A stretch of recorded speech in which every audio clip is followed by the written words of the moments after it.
Well, hey everybody, Lazerbolt here, and welcome to another Friday night flights. Tonight we're sitting here in these diamonds. We're going to continue our flight to the south, in Japan, that is.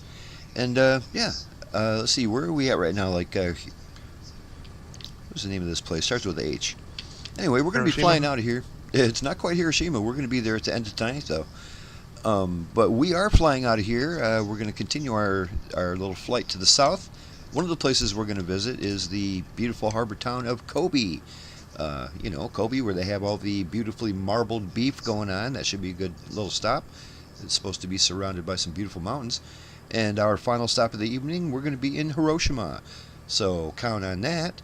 We're going to be taking off out of here in about 3 minutes. And happy Friday, everybody. Grab yourself a snack, grab a drink, hit like and subscribe.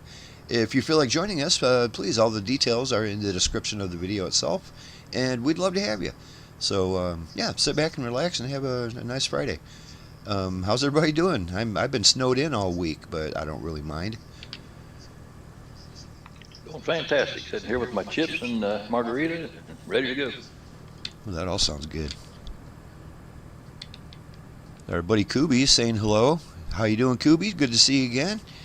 It's a staple around here on Fridays. Hopefully you have a nice relaxing night.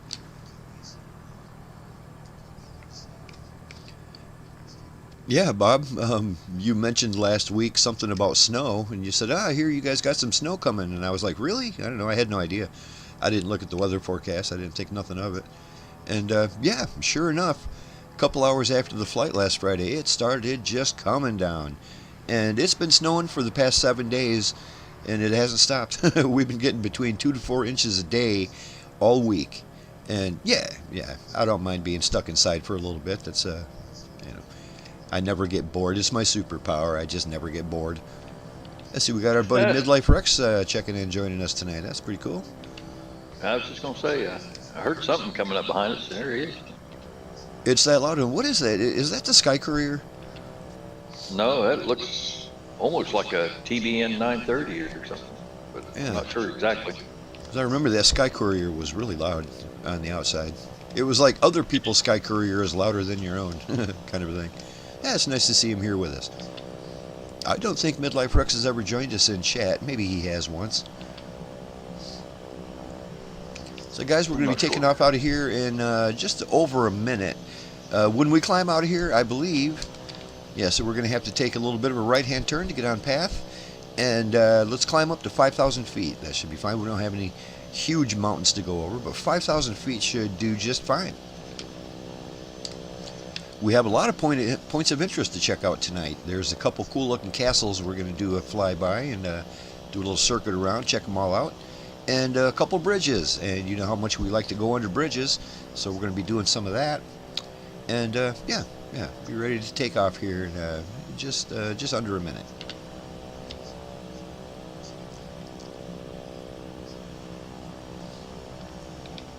What's everybody's barometer reading? Mine keeps changing on me.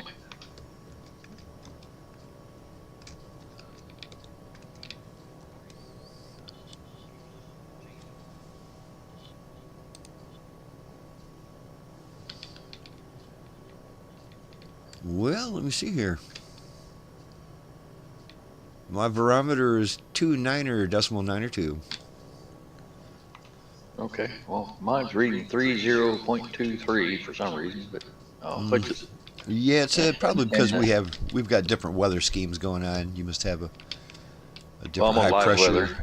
Yeah, you got like a high pressure zone coming in. You might be expecting some bad weather here. There's some clouds, but I see some blue sky, but it looks good.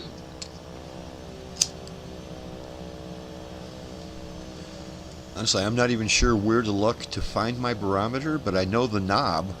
I know where the knob is to set the barometer, so if I hover over that, it tells me what it is.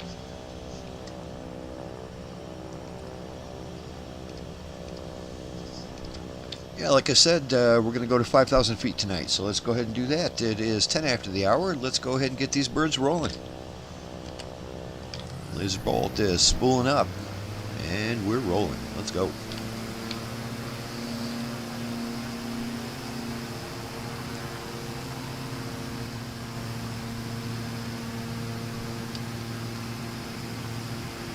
Good. Quite a nice flight last week, I thought. I really enjoyed flying around Tokyo and all that. It was a good time. Checking out Mount Fuji. That was pretty spectacular.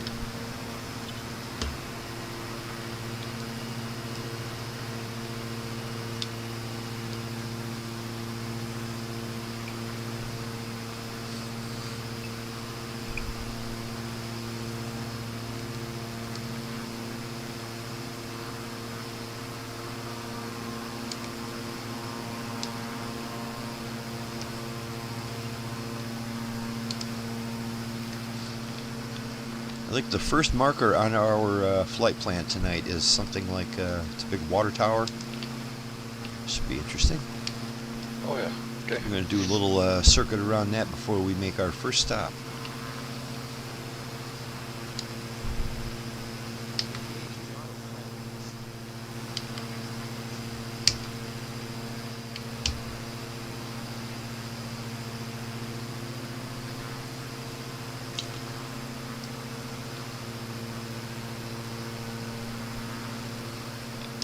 I'm getting chewed out by ATC for not answering.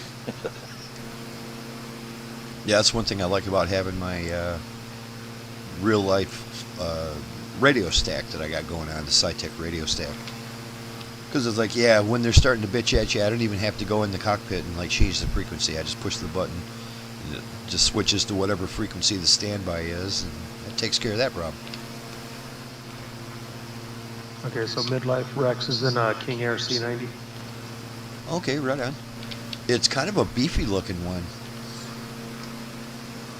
This is in the air ambulance version. Right on. Speaking of ATC, click of a button and she's gone. You were getting that too? Yeah, I must have been on the right frequency when I took off. Yeah, I guess I was too.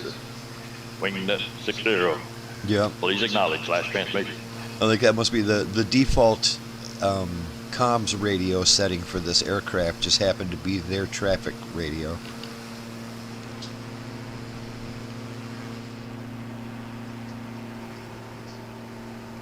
All right, I don't know if I mentioned it, but we will be trying to maintain around 160.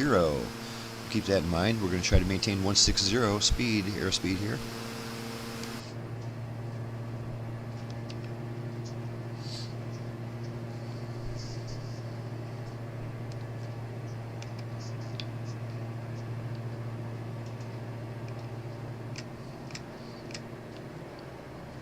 So yeah, there was the big Blackbird Simulations Dirty 30 update.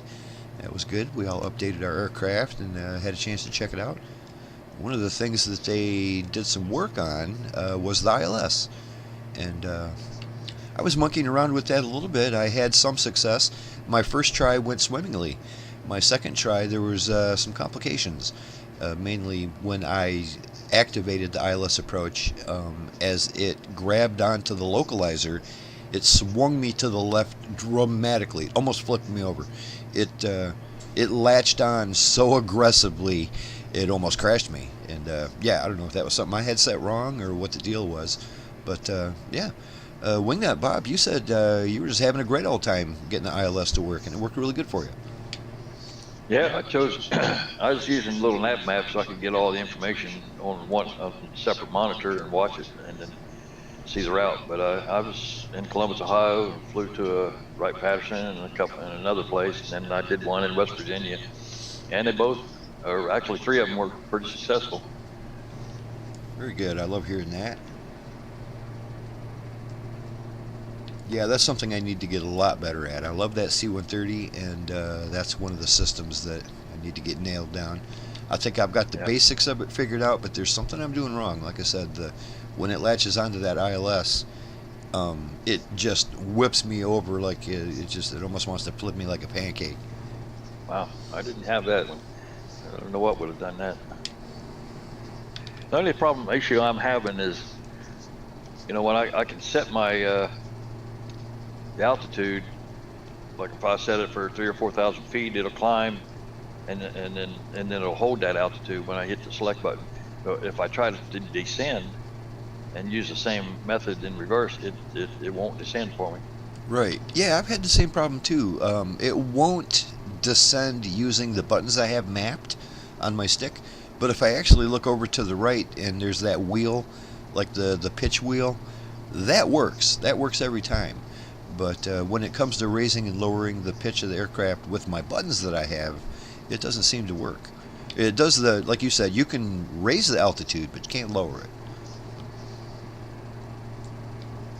I still haven't quite figured that out. Maybe there's something, maybe I just need to go through and set all of my controls specially right on the, they got that knee board over to the left side there by the window where you can set all your controls differently. Maybe I need to go through all that and set everything that way, and that's what it's looking for, you know. Yeah, I don't know. I mean, I can set it, the altimeter to 3,000 feet and hit automatic pilot, and it'll take me right to 3,000 and stop. But I can't go, I can't descend, you know, I can't select an altitude and descend, it won't accept it. Oh, really? Yeah, it'll let me, but like I said, I can't, you're supposed to be able to set your selected altitude, and then you can adjust your vertical speed by using the nose up and nose down. And that's the part that doesn't seem to work so good.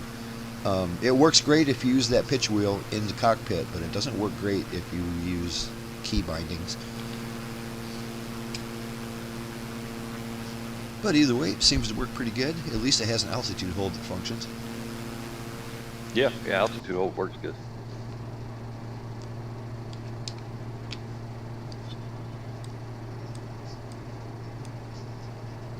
Yeah, our first point of interest tonight is the Hiroshima water supply tower. That sounds pretty cool. I haven't checked it out yet, but it might be neat. When we get there, let's do a left-hand circuit around it. We'll keep the tower on our left.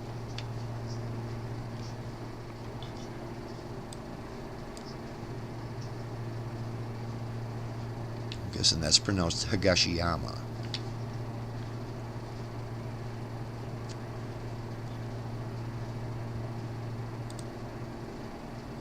Let's see, when we get to the Gifu Aero, we're going to be landing on runway 28. So bear that in mind, maybe jot that down. We're going to be landing on 28. There's no ILS approach on any of these runways, so we're just going to do it by hand. And it's a pretty big airport here.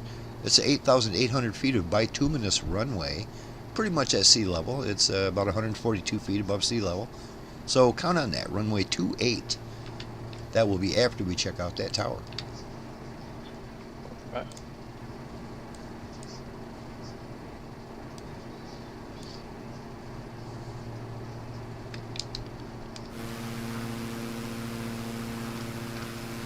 Well, Longhorn, you said it's been pretty dry when you were at, huh? Usually this is the time to get some rain, and it ain't coming. Yeah, it usually starts in November, which it did. We got about 5 inches in November, but we haven't had any really for the last couple of weeks, and nothing on the forecast for the next 2 weeks. Yeah, as much as it's been coming down around here, I don't know if I would rather have this much rain or this much snow. I almost kind of rather have snow. Rain makes a big mess. Snow makes a big mess later in the spring. Although, my food supply is getting a little bit low. I'm going to have to try to leave the house sometime this weekend, and that's going to be interesting. You got a bar downstairs? I do. I'm assuming they serve food at it? They do. There's a full kitchen going on.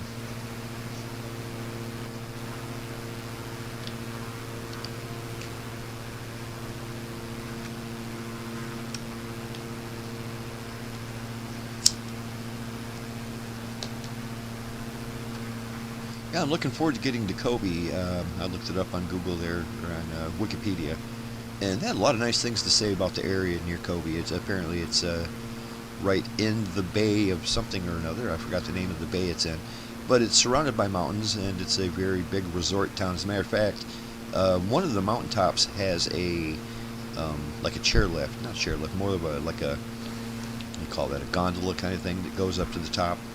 And there's a big resort at the top of it. I don't know, should be fun. It'd be neat if that was actually modeled. We'll see when we get there. That's going to be our second stop of the evening. I rode one of those up to the top of the mountain outside of Palm Springs several years back. It was pretty cool. I haven't been on one of those since I was a kid, and I remember being scared shitless. The whole time, I was never comfortable. I was so uncomfortable the whole time. Oh my god. Yeah, the one I'd we probably rode handle was it better actually- now. Yeah, the one we rode was the one that they featured in the one of the James Bond movies. Oh yeah, yeah, yeah. Hey, like A View to Kill, A View I to a don't Kill. remember which one. Yeah, it had the one that had Christopher Walken in it. I can picture him fighting James Bond on the top of that thing. I remember that. Yeah.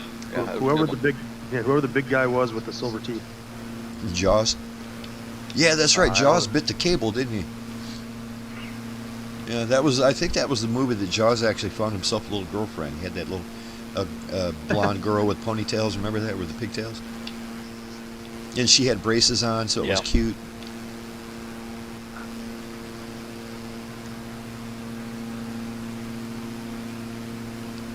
Oh, there's a bridge down there off to our left.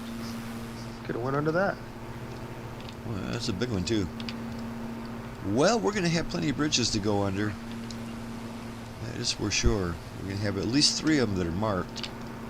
Now, that is a big one down there. Look how tall that is. There was like 3 of them in a row right there. On the same highway.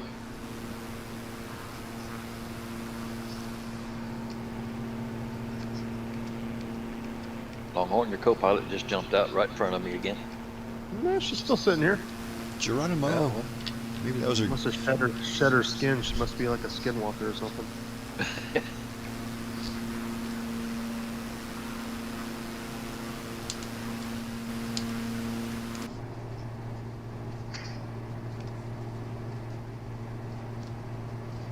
So we're only about 15 out from that the big water tower. My key settings all got switched over to a setting that I don't normally use, so my buttons weren't working right from the keys. I was trying to hit the B to set my barometer, and every time I hit B, my flaps kept coming down. That's not good. I was like, what the heck? Yeah, it's weird. You can get some weird conflicts of keys going on in this thing. Well, I just don't like the fact that for whatever reason, they just randomly pick another profile. Yeah, I had a problem back in the day. I remember one day we were flying, and I just kept falling out of the sky. It didn't matter what I did. It was just we'd be flying around perfectly, and all of a sudden I would just take a nosedive, and I couldn't figure it out. And the more I complained about it, the worse it got. And it turned out what was happening was I had my push-to-talk mapped to my trim button. They were conflicting with each other, so every time I talked, it trimmed my nose down, and the more I talked about it, the more it trimmed me down. And yeah, that was embarrassing. Well, it's one of those things that, you know, that's not the first thing you think of. Is like, why am I falling out of the sky? Oh, it's my push-to-talk button that's doing that. You know, it's weird.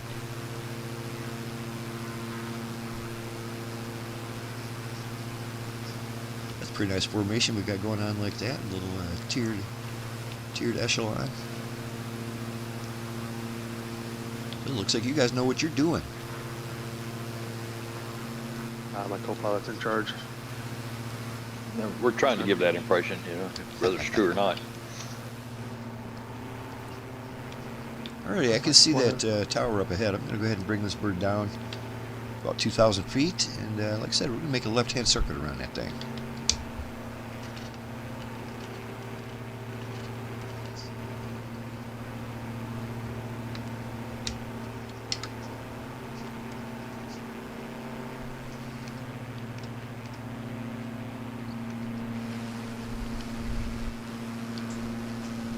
Yeah, I'm using a little different paint job this time. I was flying that blue and orange one, and today I switched over to the black and silver paint job. It looks pretty sharp. It's got a fire symbol on the back. I don't know if this is supposed to be what they use to spot fires and stuff. It definitely does not look like it's equipped to put out fires, but maybe this is what they fly around to try to spot stuff.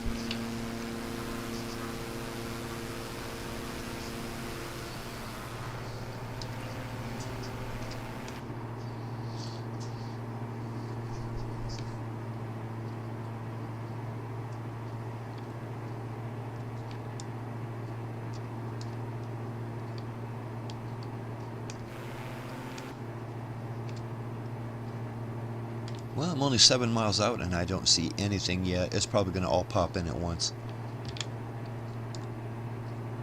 Yeah.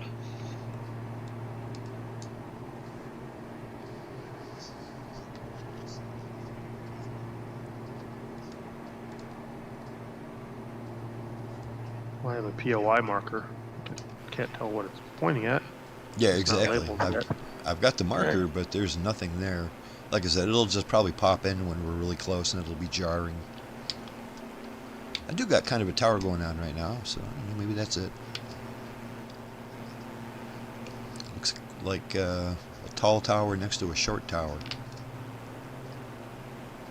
Okay, there it just popped in. It says, yep, the Hiroshima water supply tower. 5 miles out. And then just off to the left is a pretty decent sized downtown area. Yeah, this whole downtown is really nice, actually. I see they got a, I don't know if this is a golf course down here or what they got. There's a lot of sand pits. Yeah, it looks like it might be. It's pretty big, whatever it is. Right. Yeah, I think it's just the grass is dead. And then it's got the greens that are still green. Probably with this time of year, the grass is dying. A lot of trees down there on there.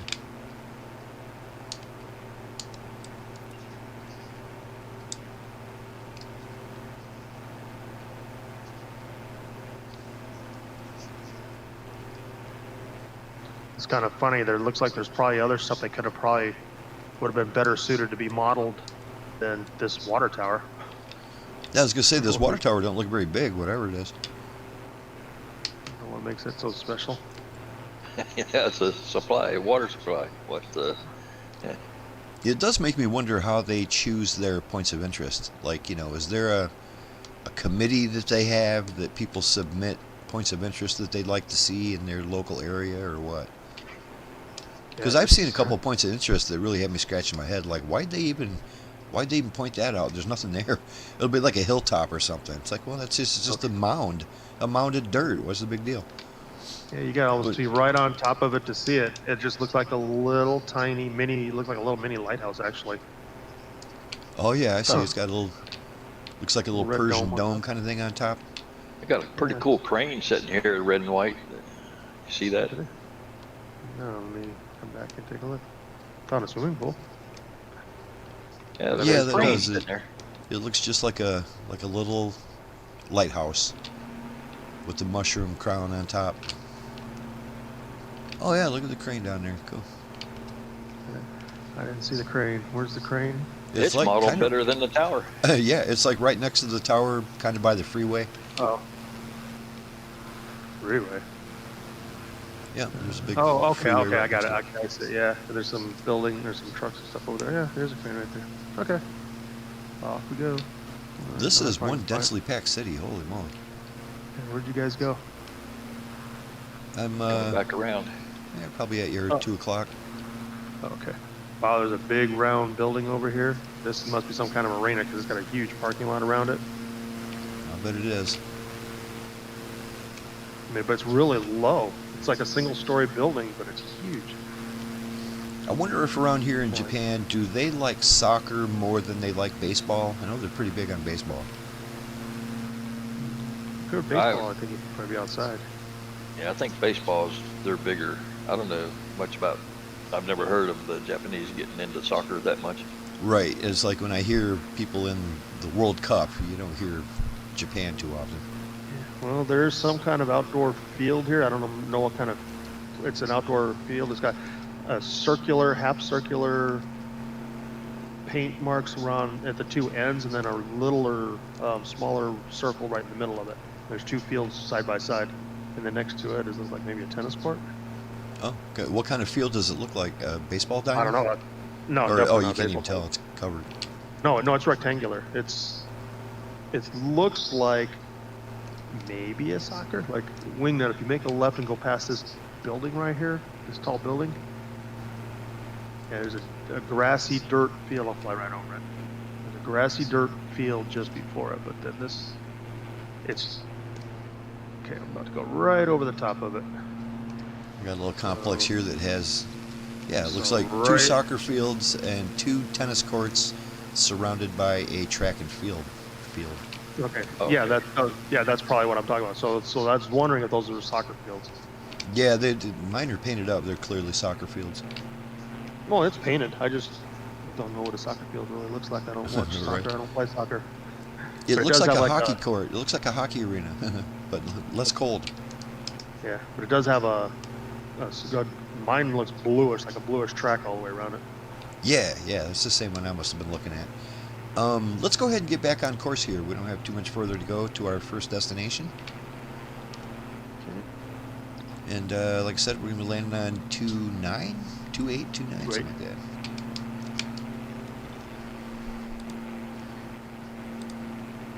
Yeah, 28. It's not this airport right here, is it?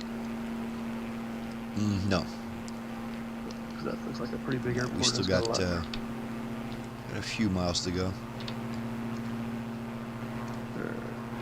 The city does have some pretty big skyscrapers going on too. I like how they're not like densely packed.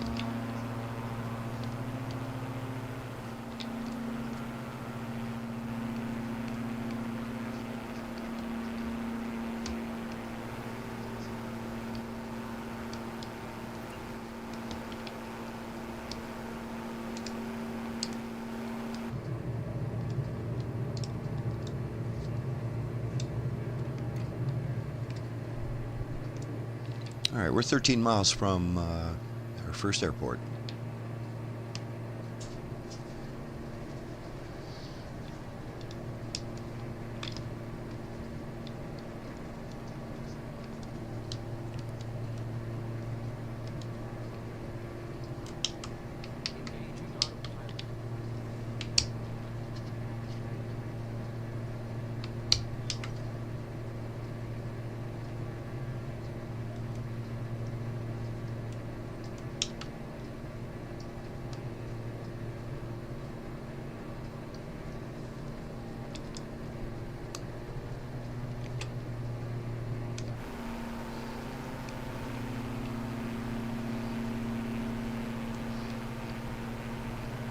Oh yeah, there's a massive runway, isn't it? Holy moly, look at that. Doesn't look like they have a whole lot of facilities, but the runway itself is massive.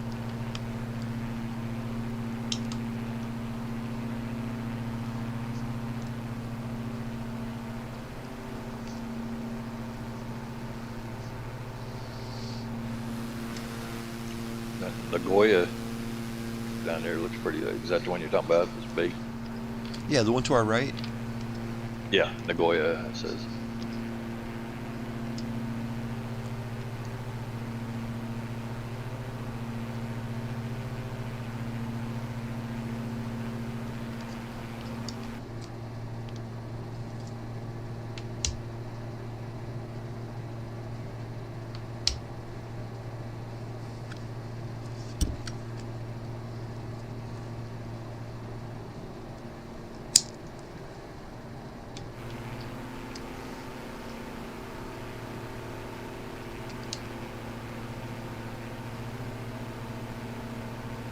So notice on the way out of Gifu Aero, we're going to be checking out the Gifu Castle. So yeah, it's pretty close to the airport actually, but we're going to check that out once we take off.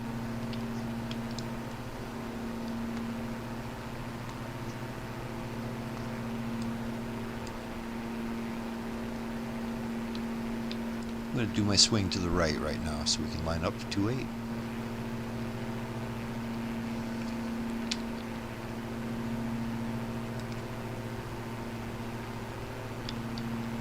Looks like Longhorn's, oh no, you're probably closer than you look. You look like you're across the river already, which is right where the airport is. Just on the other side of that river. Shouldn't be too hard to spot. It's a big one, almost 9,000.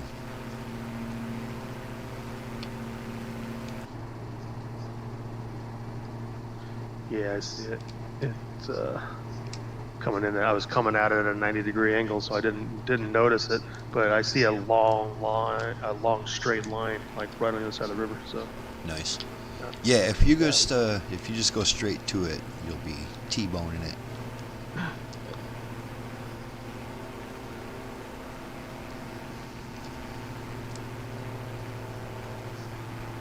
There's a lot of commercial traffic out here today.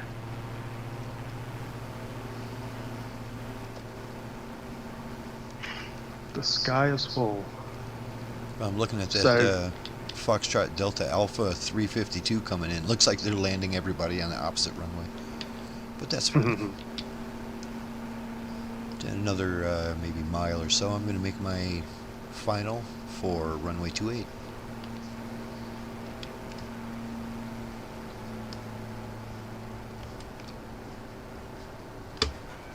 I've got live traffic turned on, but I don't see it, what you guys are seeing.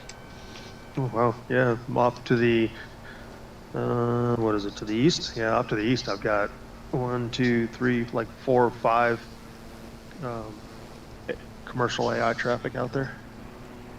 And Yeah, I only see 1 or 2 looking of them right now, but this whole flight I've seen quite a lot of airplanes up in the air. Yeah, and I got 2 of them directly in front of me, JAL 2153 and JAL 186. They're both Well, I'm ahead going to of make us. my turn for final here, Longhorn. I hope I don't cut you off, but if I do, I apologize in advance.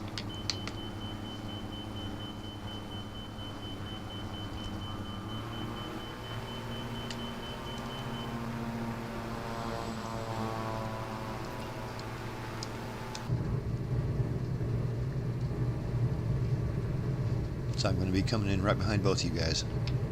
Got Wingnut. Got Midlife Rex up there too in that King Air C90. He's kind of high. He's going to have to drop So out of the am I. sky. But that's a loud plane. I can hear him. Yeah, I yeah. can't see that. Yeah,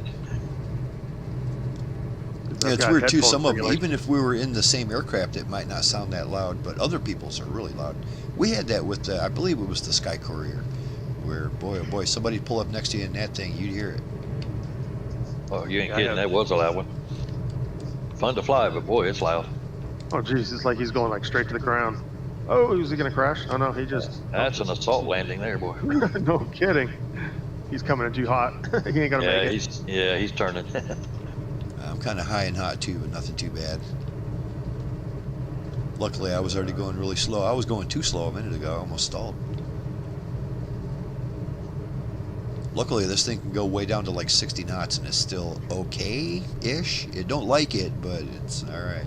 As long as you don't do nothing, no maneuvers, you know. This thing is very similar to the Bonanza. Speeds are about the same. Low wings, single prop.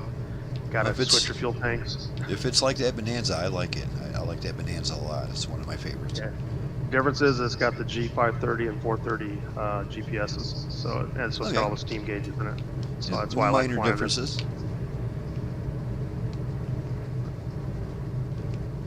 Oh, geez. Midlight went right through me. All right. Right on. Let's go taking ahead off and from meet the back same- up. Meet up at the beginning of runway here. We'll get this show back up in the air. Gonna exit to the right. I'll make my own taxiway. Yeah, me too. I always do. And then occasionally you'll get like it's so rough once you leave the runway, it bounce you all over. And that wasn't too bad. No, this don't look Wasn't too. rough. It actually looks like there's a dirt road here, so it's kind of smooth. Well, you're kicking up the dirt. It's All I see is smoother a over here. Taxiway. Big cloud coming up. Oh yeah, you guys are actually on the actual taxiway. Yeah. Wingnut, you look like you're about ready to take off. Hauling ass. I was near it. Well, it looks like you're mowing the grass. You got this big cloud of dust flying behind you. Hopefully I'm not kicking up a bunch of gravel and stuff.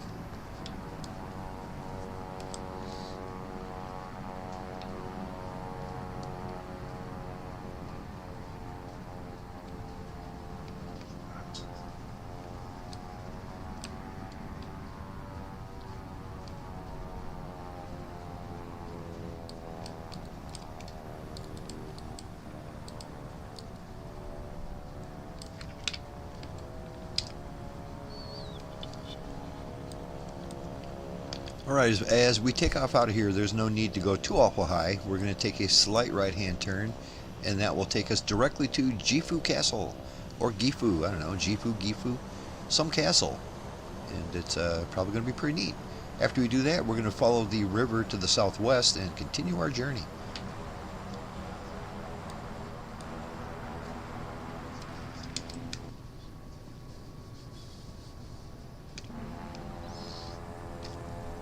Alright, looks like everybody's ready to go. Let's get these birds back up in the air. Lazerbolt's rolling.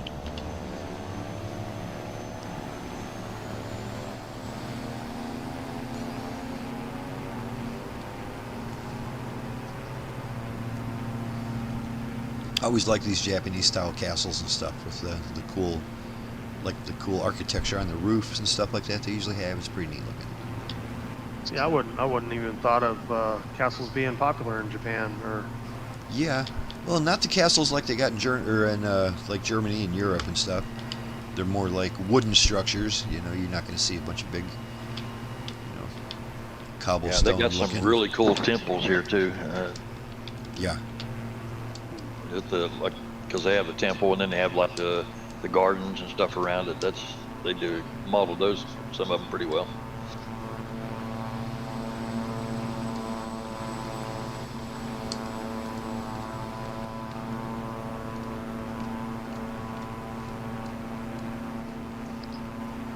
oh, I just got the marker for it. The Gifu Castle looks like it's on top of that hill. Yeah. It's a good place for it. They got a good view. You Yeah, can watch check the it whole out. Really city. good. It's kind of by the river, so they can keep an eye on the commerce back in the day.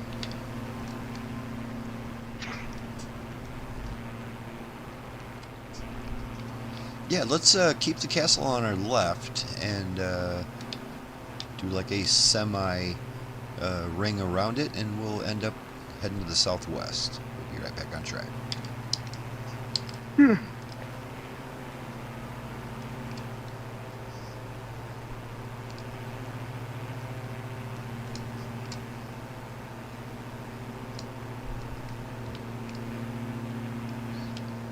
Absolutely huge area too. I mean, this is a sprawling city. How far that goes off.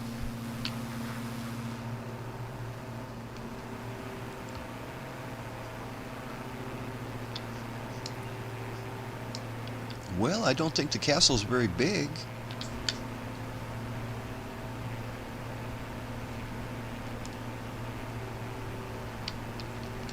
But it is on the highest little peak here, isn't it? Yep. They built a tunnel through that mountain. That freeway just kind of goes right to the tunnel and disappears and comes out the other yeah. side. Oh, look at that. I mean, it's not Lot that of big of a digging. mountain. They could have just drove around, but maybe they just like their tunnels, I guess. Oh yeah, this thing is tiny. Yeah, it's a little thing. Well, like I said, they're you know, it's not like a big cinder block castle. I would imagine this is probably built out of wood. It's pretty nice looking though.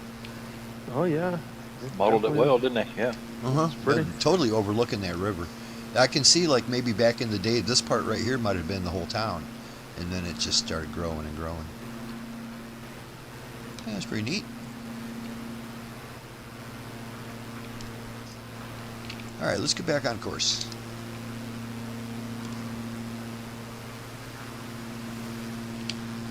Climb it back up to 5,000.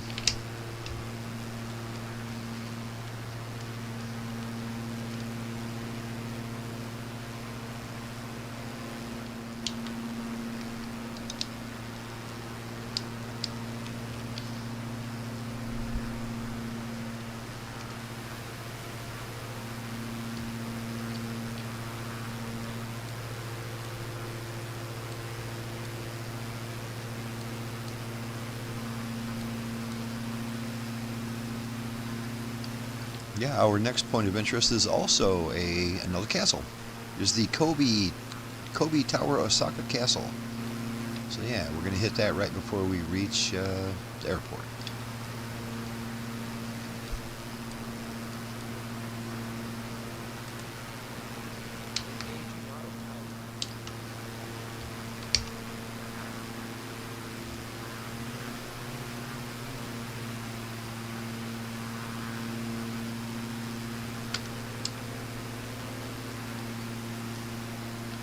This is a way bigger city than I expected it to be. It's huge.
Coast, special guest Coast is popping in. How you doing, buddy? Good to hear you or see you.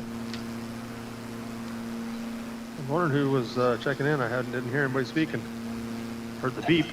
Yeah, well, I don't do a lot of speaking yet, but I'm doing better. That's Good beans, man. How's that weather over there in Buffalo? Are we sending you enough snow yet? Stop it. Turn off the snow. Yeah. Well, you got another at least 2 more days of it, because about a day or 2 after we get it, you get it. And it is absolutely pouring like crazy out there right now. It's probably the worst snow it's had all week. And it's been snowing all week. See, what happens is the Lake Erie, being as flat as it is, allows the wind to come over it pretty stretched, so the stuff comes down from you guys and gets stuck in that wind pattern that comes off of Lake Erie toward us. It might even pick up a little energy over the lake too, and it's even worse than it was here. Of course, we're getting it all coming from Wisconsin and Chicago, and and then whatever storm they got, it always heads over to the east, and when it goes across the lake, it picks up all kinds of moisture and a lot of energy, and dumps it on us hard. Yeah, the lake hasn't frozen yet, so it's still got energy that it can evaporate from. Yeah, it's got to be pretty darn cold. I mean, usually our lake doesn't freeze. Lake Michigan doesn't freeze until like well into the winter, like maybe January or February, and that's just along the coast. The whole thing doesn't freeze, but along the coast it'll freeze. But it takes a while because it's just a little warmer than everything else. The good thing is the Lake Erie is deepest at the western end and the shallowest at the eastern end where we are. And so what we look at to freeze about 40 to 60 miles out from Buffalo, and so that cuts down on the stuff coming in.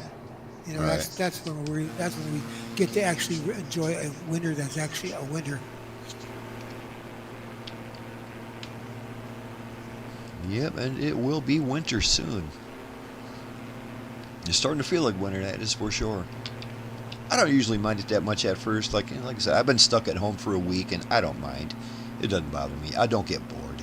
I got too many things to do at home. That's just, all my stuff is here. I like being home.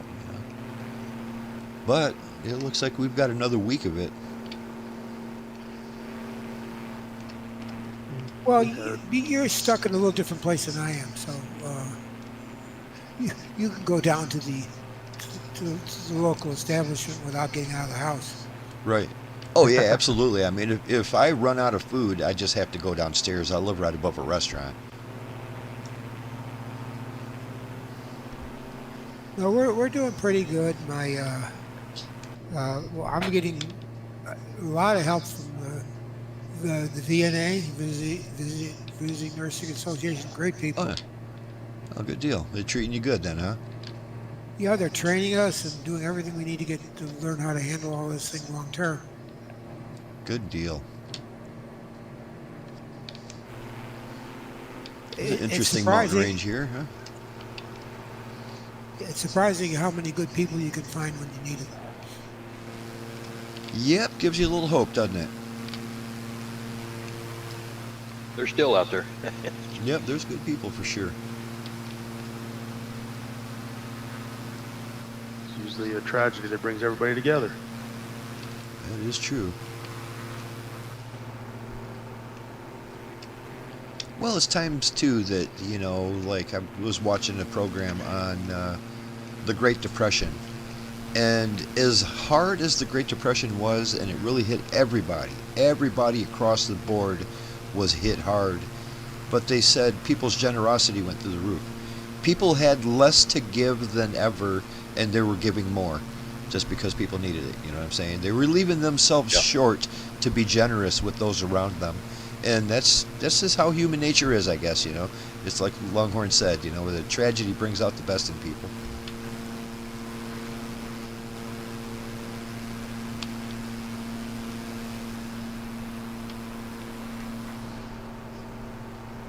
So how's the flight been tonight? Oh, it's been good. Been going smooth. Yeah.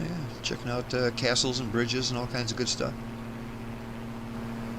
Well, I'm going to start when I can get moving around better here.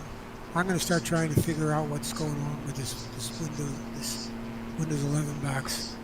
I'm going to start working on it. It's going to take me a while, but I'm going to try and put some real effort into it. Even if I have to sort of replace some components on it, I'm going to try. Right, I would do that as a last resort. Just make sure that you tried everything else first, you know.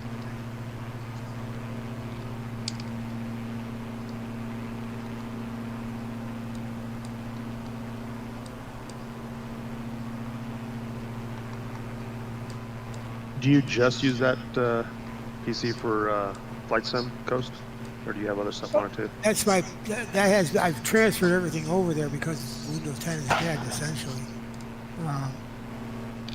You know, I want to be on a Windows 11 box. My current box that I'm on right now will not support Windows 11, so I have to essentially dump this box.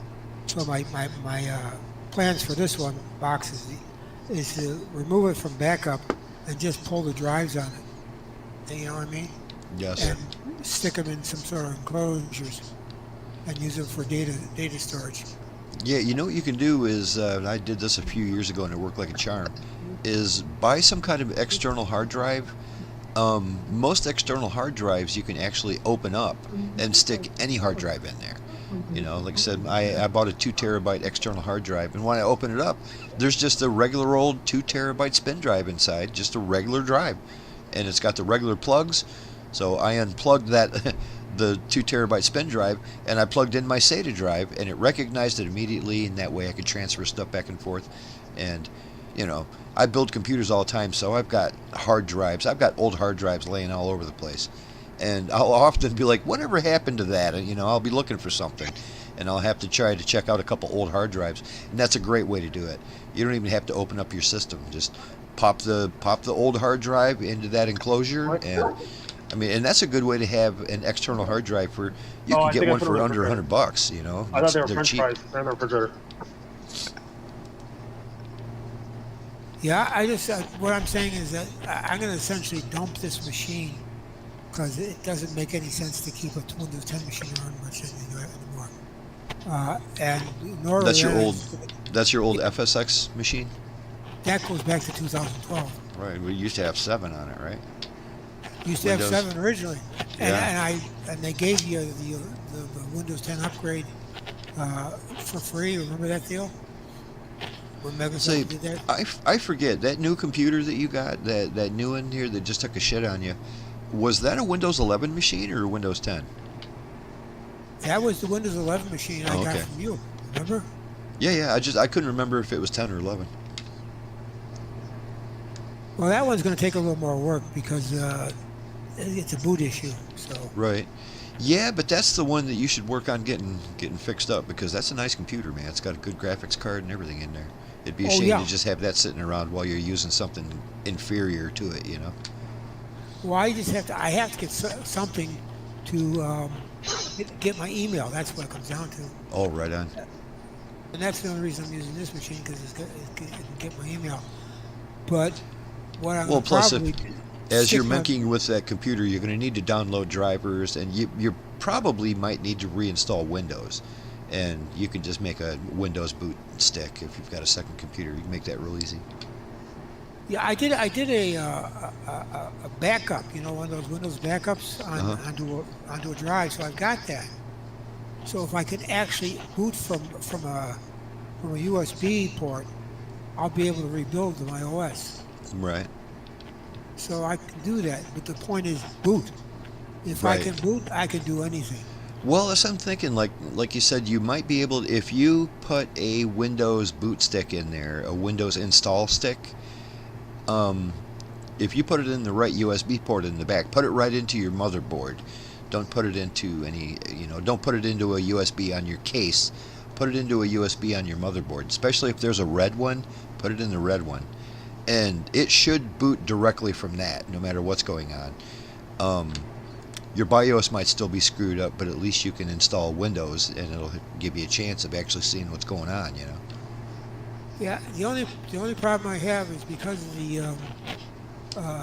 the creative cutlery used on my abdomen. I can't do an awful lot of bending around and jumping around these days until for another month or so. Right on. But it's getting better. Everything's healing again, so I'm good. Sounding good. Just don't partake in any outside tackle football or touch football even. They told Don't me be I going can't out there. lift- Don't be shoveling any snow, buddy. Oh yeah, that's even worse. I can't lift anything if I got that sort of thing. It's it's funny how I end up holding myself together sometimes. Just Yeah. to make myself feel better. Are you able to get up and walk around on your own now, or are you pretty much Great. stuck in bed? I can walk for 10 minutes now. That's a good deal. Yeah, that's a good deal. It's longer than I'm walking around. Well, I can't wait to see if I can get this thing running. It's more than annoying, and more than I want to do here, but I'll give it a shot.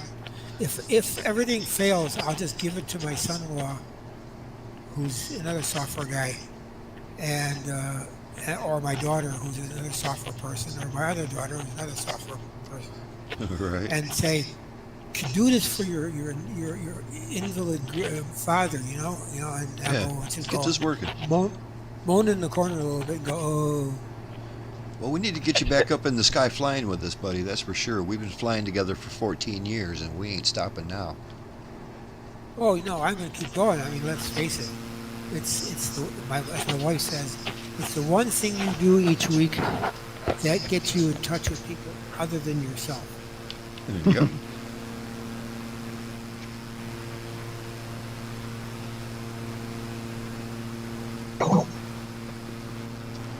Well, guys, when it comes to this upcoming airport, like I said, first we're actually going to be checking out another castle, but beyond that, we're going to be landing at the Kobe Airport, and it is kind of like a little island out in the middle of the bay.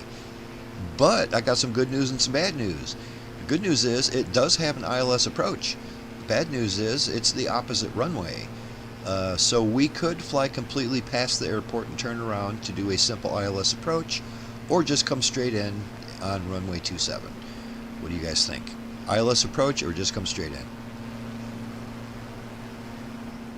Just manual flight to me is just fine. Yeah, I agree. You guys Yeah. do whatever you want to. I mean, ILS approach is fun, but that'll add another half hour to the whole flight. Just, like I said, we'll have to go 20 miles past the airport and then turn around and try to hit that glide slope. And, for what it's worth, the glide slope works just fine. That was the airport that I was testing my C-130 on. And, that was the instance where it worked perfectly. It came right in. We can always do a back course. Yeah, I've never tried that on this Diamond. I would love to have somebody try that and let me know how it works, how you did it. I mean, usually it's not that difficult. It's a button press or two. But anyway, the deal is we're coming out on runway 27, and that'll be kind of straight in. It'll be right in. After we check out that castle, it'll be right there. Let's see here. We got 8,100 feet of asphalt right down on sea level. We got 15 feet of elevation. So count on that 8,000 foot asphalt runway 27. Count on 27 at Kobe. By the way, doing back courses, does it have elevation information too? I've always heard that Uh. it does, and I couldn't quite figure out how that works. You know what I mean? How can it have two different glide slopes? But I don't know. I think it's just a localizer that it's going to bring you in on. So it'll keep you going left and right, but I think you got to manually manage your altitude. Okay. Because I figured even if there is some kind of a rudimentary glide slope, it would bring you down at the beginning of the other runway. You know what I mean? So you would go all the way past the runway and then land. You don't want that. That does make sense. It would just follow the localizer. I'm going to try to set it up for a back course and see how it goes. Now, I've got older electronics than you do, so. All right. It might even make it easier. So is it 109.15? I mean, it's either way. Where the airport's located, it's got like water all the way around it. So it does. Yeah, really it's in the middle of Kobe Harbor. You know, back course seems to me. Down here. Seems to me it just takes the heading and just whips it around about 180 degrees and right. Forgets the altitude. Well, yeah, you'll probably have to have your course set manually, which of course you'll have to switch that around to the other runway. But yeah, I've never done it in this aircraft, and I've not done it a whole bunch in others either. Another racing facility down here. I tell you what, I think racetracks is the #1 sporting thing I see in Japan. There's racetracks everywhere. Yeah, I'm seeing just flying over it just now. Looks like a huge facility too. I mean, parking lot behind it and all that. You know, at this facility might even be some kind of manufacturer, a Honda or Toyota or something.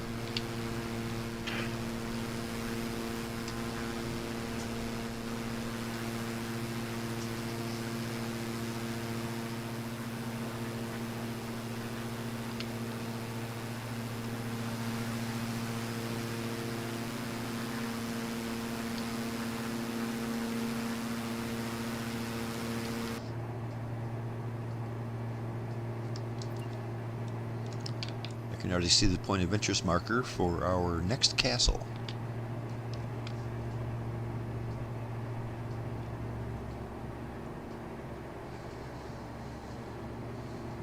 Decided to fly it with live weather and live time. It's daytime here, might as well. Yeah, yeah. What kind of weather you got? Really aren't it's got a lot of clouds, but it's not completely overcast. I keep going through a lot of patch. Like I just went through a cloud area right. here, and now it's like I'm back in the sunny skies again. That's what I'm doing. I'm in live. Like every time I try to use live weather, it's just like overcast. It all looks just gray and dull every time. Doesn't matter where I'm at. I think it was about 10:45 in the morning when I took off. I loaded into the airport. That's another big city down there. Wow, big city right on the water.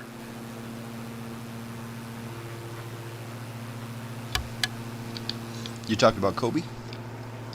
I don't know if that's whatever city is off to our right on the water's edge. I see. Oh, I see. Yeah, yeah, that water. I thought you meant the ocean.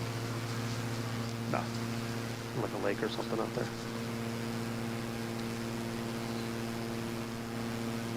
Almost looks like a little lighthouse on the end of that little pier.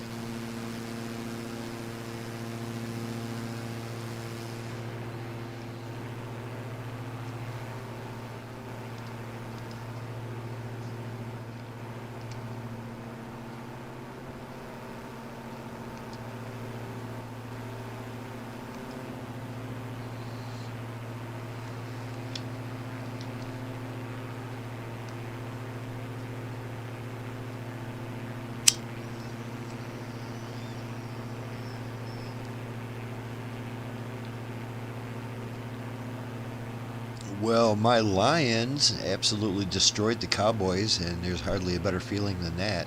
Maybe destroying Green Bay would feel better, but destroying the Cowboys is a good start. Enjoyed that. It was a good game. We're still in the playoff hunt, so you're saying there's a chance. So I don't know. My Cardinals were the second team to be officially eliminated from playoff Officially? contention. Who was the first team? The Jets? Or I the don't know. Giants? I didn't hear.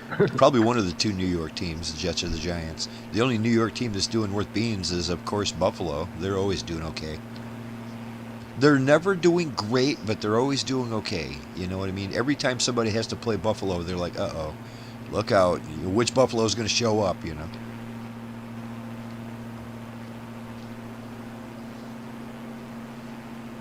They just played Pittsburgh, wasn't it? I think so. I think they won, too. Yeah, they kicked butt. I see at the end of that game, Rogers looked all beat up. Had bloody nose and everything. I got to see bits and pieces. I don't know what happened to him, but I think he ended up going out of the game. Yeah. That's a shame. I don't know. I just don't like the guy. Screw him. I never liked him. You know, especially since he was Green Bay quarterback for so many years, destroying my Lions year after year. I just don't like him. I wasn't a big fan of him. I like Green Bay, but I liked Brett Favre when he was in there. Mm-hmm. Well, it's just amazing how Green Bay does that, you know? I mean, just go from one superstar quarterback to the next. It's like it's nothing. You know how difficult it is to find a good quarterback of that caliber? And you guys got people waiting in line, you know? And then now this Jordan Love you got, it's like, oh my God, here's another superstar. This guy's just as good as the other two. Yeah, he is. He's accurate as all get out. I can't believe it. Oh, yeah. We could not get to him either. He's very mobile. We'd break through the line, and he was just gone. There was no way to catch him. I hate to say it, but he reminds me a lot of, it's the Kansas City quarterback there. Starts with a K. Mahomes. Yeah, starts with a K. Mahomes. Yeah, that guy. Yeah, he kind of does remind me of him, just the way he plays. He's got that skill. Sort of, yeah. He almost looks like him.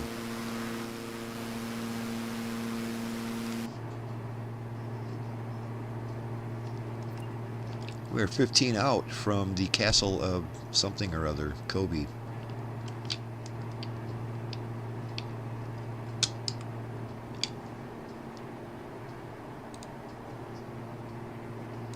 You guys must have a heck of a tailwind or something, because I cannot keep up. You're just like slowly pulling away. Really? Yeah, I'm at 162. I'm a little fast, not too bad. That's my ground speed. Ground speed's 170, so I've got a 10 knot tailwind. Well, not necessarily all tailwind, but I got 10 miles an hour extra on the ground speed. My indicator is about 167, and my ground speed is 163. Oh, okay. You definitely have a headwind, a significant headwind. Laser, what was your first clue on that one? The numbers. Oh, I got you. It was the 160 part. I got it. One number was lower than the other number. It's like we're like doing that Schoolhouse Rock thing here. If this number's greater than the other. That was Sesame Street. Which before that it was school. Yeah, the same thing. There's no such thing as new math now. You know what I see nowadays is nobody remembers the electric company. That was my favorite. I was just... Oh, I hated that. I was a little too young, or just a little too old for the Sesame Street stuff. It just, wasn't resonating with me. But the electric company was more like teenagers, a little older kids. And yeah, I liked it. That was my jam. I could see where it probably didn't age well. I'm sure I would hate it now. But yeah, at the time, I thought it was pretty cool. I like that show about as much as I liked Hee Haw. I never liked Hee Haw that much, but I watched a whole bunch of it. My folks loved it, so we watched it all the time. Yeah, Hee Haw and what was the other one? The German guy. Lawrence Welk. Laugh-In. Oh yeah, Laugh-In was great. Yeah, that's going back in the 70s there. Yeah, my parents was always watching that when I was a kid. Yeah, my parents were always watching the Lawrence Welk show. My mom loved that, of course. I never got into that. That was a little bit. That all the time. That was a little much for me. It was a little too tame. Speaking of the Lawrence Welk show, my wife always talks about her parents always wanting to watch the Lawrence Welk show, and all the kids not wanting to watch the Lawrence Welk show. Yeah. Sounds like times haven't changed. I'm probably complained about their music too. Yeah, that's how it works. A1 and a 2 and a 1. I grew up on the old Captain Kangaroo. Oh yeah, I used to watch Yep. that every day. Okay, trivia. Captain Kangaroo played in another TV series even earlier. What was it? Who did he play? Oh, I heard this Howdy at one Doody. point. Well, it wasn't Howdy Doody. He played Clarabelle. But he was Well, I on mean, Howdy he wasn't Doody. Howdy Doody, but it was on Howdy Doody. I couldn't Yeah. remember the Clarabelle part. Yeah, you're right. Oh. Yeah, I remember that vaguely. Well, trivia was a lot easier when there were fewer channels. I missed Howdy Doody completely. That was just not a thing as I was growing up. I think I just missed it.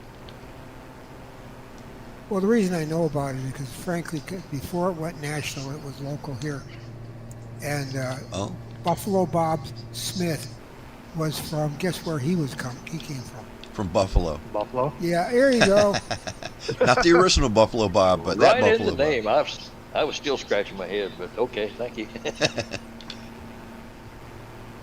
All right, I That can was see a this lot. castle coming up, and it's rather large. It's bigger than that last one.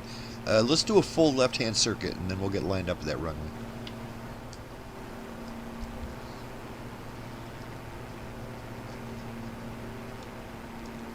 The Osaka Castle. Did you ever notice that there's lots of castles in Europe and Eastern Europe and even in Western Europe? You go to South America and they got the Mayan and the Incas and all that good stuff. But you go to North America, there's nothing. Yeah, zero. Well, if we had castles, they would be built of wood too, you know? So, they just don't last as long. Well, there's I wouldn't call it a castle per se, but there's a Casa Grande National Monument. Right. It's a 4-story adobe building that's like a castle. It's like Right. the Native American version of a castle. Well, we have a lot of forts and stuff like that you can check out. I mean, I guess that would be our version of a castle. It served the same purpose, basically. Yeah, I remember there being one in Maumee, which is like a suburb south of Toledo, that I've always wanted to go through it when I was living there, and it's like, oh, I'll do it some other day. And that day never came. Just never did, huh? Okay, I No. can see this castle already from here. It don't look too bad. Kind of blends in with everything, but it's got a cool looking roof. As you're doing your Big city left-hand here, circuit, isn't it? be careful. There are tall buildings around. Try not to hit them. I know I'm usually the guy that hits them, but just be careful. Nice helipad down there. Oh, this is beautiful. I bet you in real life this is just stunning. It looks like a whole park set up with a nice, I don't know, like gardens and some water. What castle are you talking about? Because I'm at the Osaka Castle right now. Yeah, so am I. Oh, okay, okay, now you're coming in. Okay, I got it. Hey, look like you're going the wrong direction. It's like, where are you going? Oh, wow, this is a big downtown. Yeah, it is. Nice river going through the middle of it. Oh, there's even a little island here in the middle of this river that's got high-rises on it. Yeah, Kind of this Osaka. Osaka Castle's kind of on a little island too, like it's got a moat or something. Very cool. Nice This is stone kinda bridge cool. connecting it to the rest of the city. Yeah, neat. Oh, wow, this is really cool. Like this river just like takes around both sides of this downtown area, but then you got Yes. high-rises all the way around it. Big train station down here. Cool. Yeah, of course the big thing I know Kobe for is their well-marbled Kobe beef. And if you've never had a Kobe beef steak or something, oh my god, it's so good. They're super expensive, but oh my god, it's so just delicious. It was the perfect steak. Yep. I agree. Okay, so now Yeah, they're- do you see where I'm at right now? There is like this big building here that should have been modeled. It's like some arena or observatory or something, but they made no mention of it whatsoever. Yeah, like I said, it makes you wonder who chooses what to be a point of interest. Yeah, if you follow that river through downtown and it's off to the left, it's like this big Yeah. donut-shaped building. It's like, well, Yeah, it's got there's no flat marker sides that on it building. almost. And yeah, it's weird. It has a big thing on top, like maybe it's a helipad or something.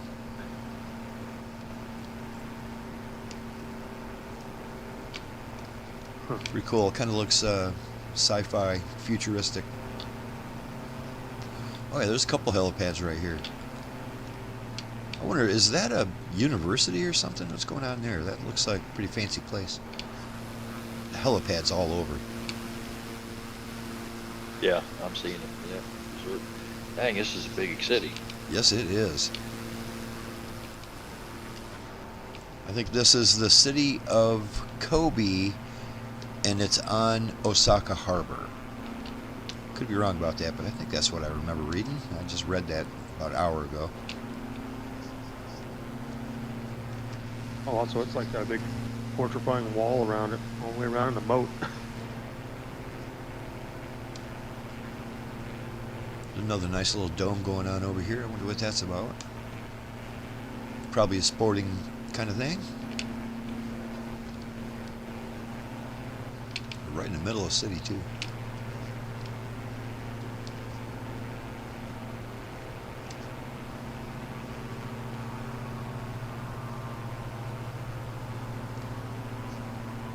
Oh, this is clearly a big stadium of some kind. Yeah, that's what I'm saying. That's the one that I was talking about, that they didn't even mark that one. No, it looks like a UFO or something. It's weird. It's got a bunch of globes out front. Neat. Yep. Huh. That looks pretty nice, even though they didn't go over it with a fine-tooth comb. That looks pretty good. Groovy.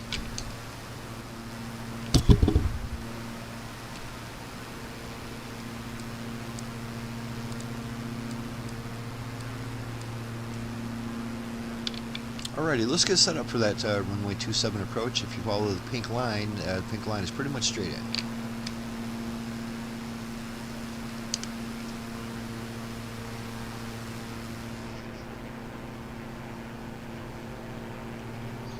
Huge city. Oh, you see over here where there's like a couple bridges and stuff? There's they got a big Ferris wheel. Cool. Kind of right by the mouth of the harbor. I'm behind you, coming up that direction. Right on. Do you see I'm that? just now going over that dome you was talking about. Yeah. Once you get a little bit further than that, just on the other side of that suspension bridge, there's a huge Ferris wheel. Looks really neat.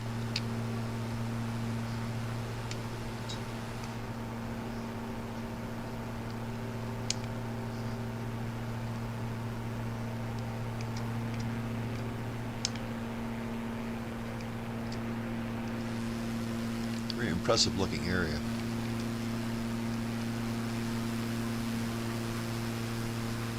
Oh yeah, I see it right there at the bridge, right? Yeah, right in the mouth of the harbor there. That must be a I hope pretty we nice sight when you're riding that thing at nighttime and everything's all lit up, which that's beautiful. That bridge lit up, it's probably pretty cool. Hope you can go under the bridge. I'm going to try. I bet you there's enough room.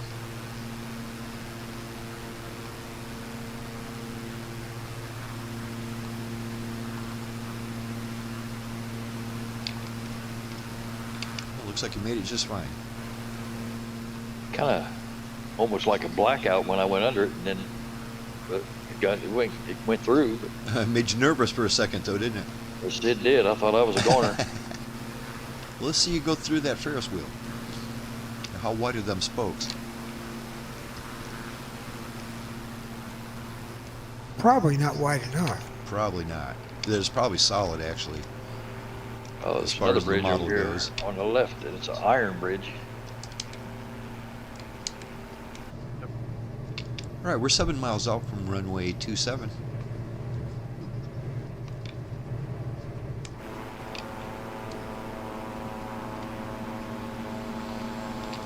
By the way, we've been having so much fun, I forgot that this is our penultimate stop for the evening. When we get to the Kobe airport here, we're going to take a 10-minute break.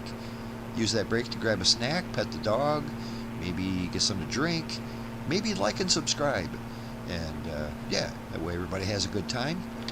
And 10 minutes, believe it or not, is plenty of time to go ahead and download the game. You can join us right here at this airport.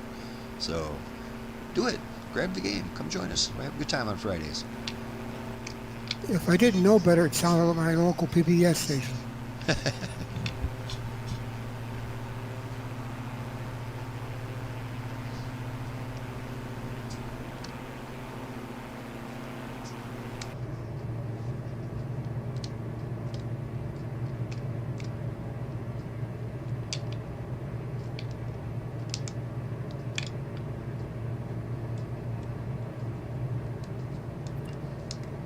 Yeah, I always like these airports that are just out in the middle of the water like this. You can tell that they didn't have any place else to build the airport, so they just created an island and put it on there.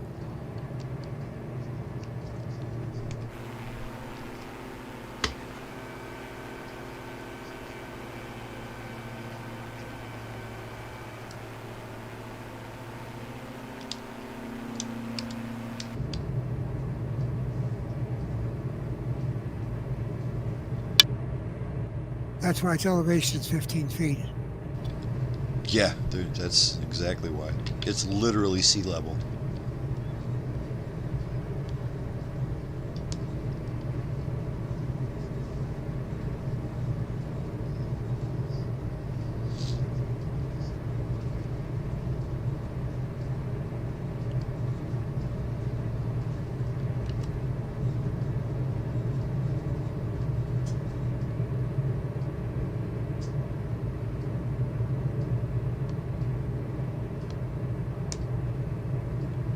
One mile final, runway 27. I like the dirty windshield. Yeah, I hit a lot of bugs today, I did.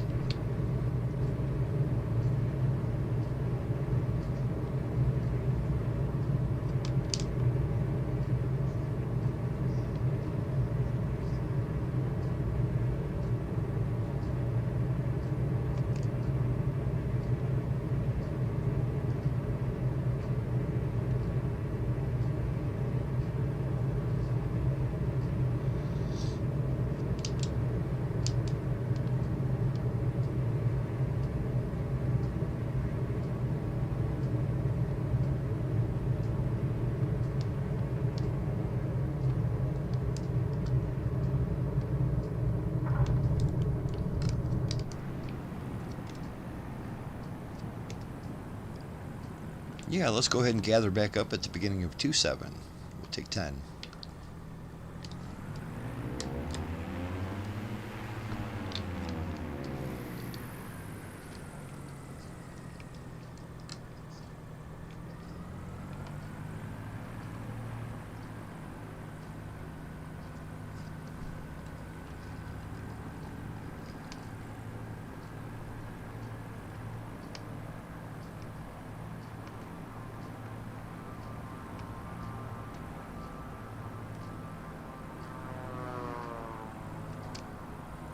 Meow.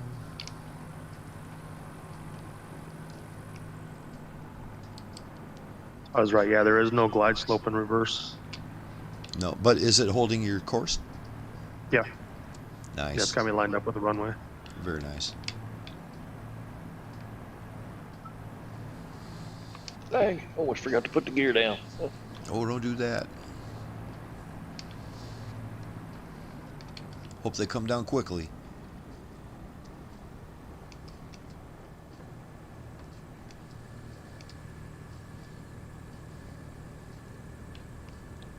Well, once you got your gear down, that was a beautiful landing there, Bob.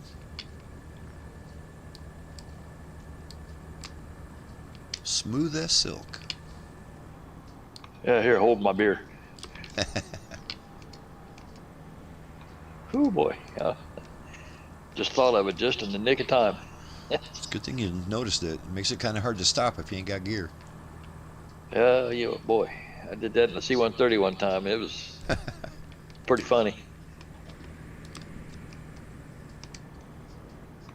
Glad I was flying alone that day. Nobody got to see it, huh? That's a shame. Yep.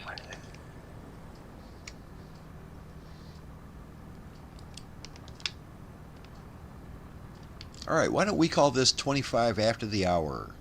So at 35 after the hour, we're going to be back up in the air. So count on that. 10 minutes. Okay. Got Longhorn coming in. Keep an eye on him here.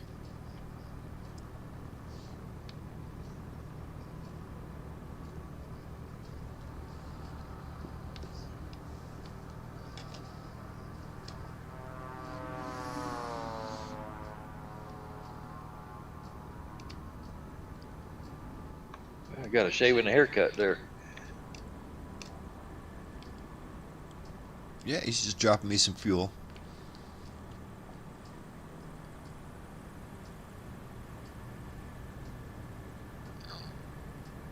Yeah, right on, Longhorn. That looked nice and smooth.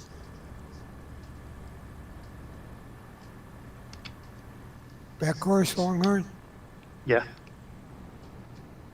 Yeah, he said it did everything except the glide slope, so that's good. VFR, that's pretty easy, but IFR might be a little more difficult.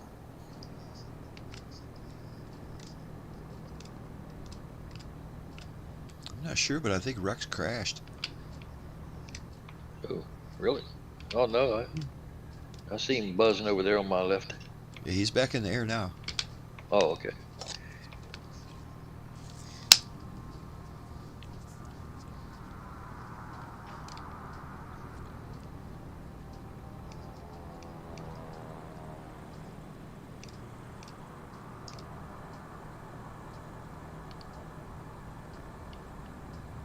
Right on, my man. Bringing her in high and hot. Got her down safe anyway.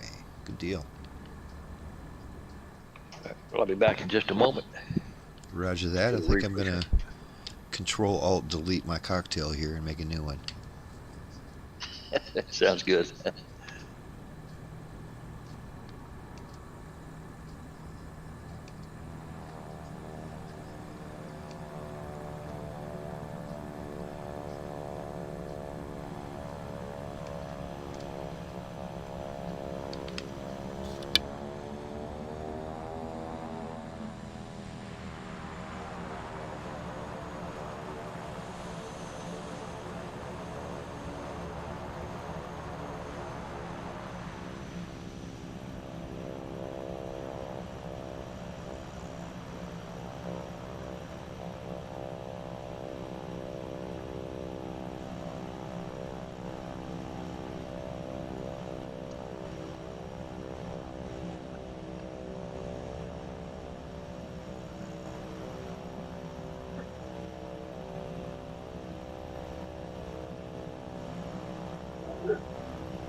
It's funny, I have an actual airplane here parked at the end of the runway getting ready to take off.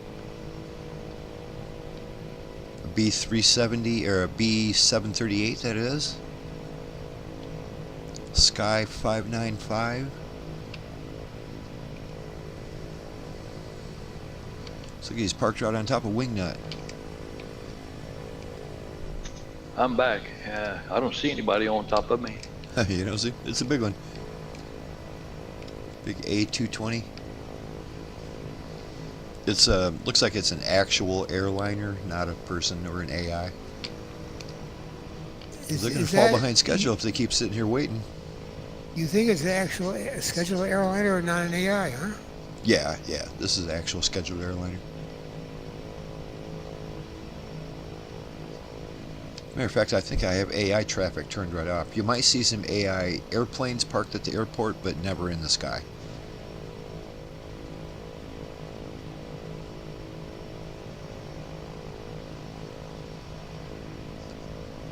Yep, RJBE says this guy came from, or is heading to, one of the two.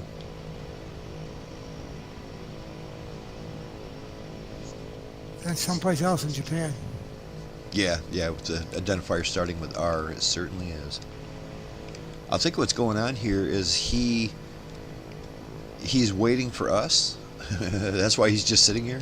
He thinks we're in his way, but we're not actually in his way. He drove right over us. Yeah, I'm seeing your stream, and he is sitting right on top of me, isn't he? He is. I'm noticing something weird too. I never noticed this texture near his tail is all screwed up. The lettering is backwards. When they put the texture on that airplane, they reversed the texture. I don't know if they did it on purpose, but yeah, everything's all backwards.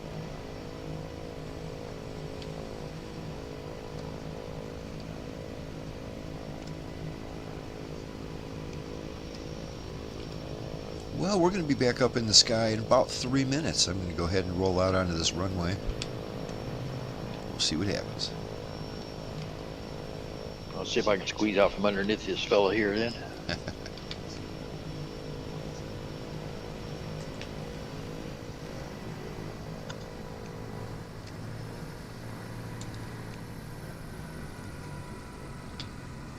It's funny, just us moving might trigger that live traffic aircraft to move with us.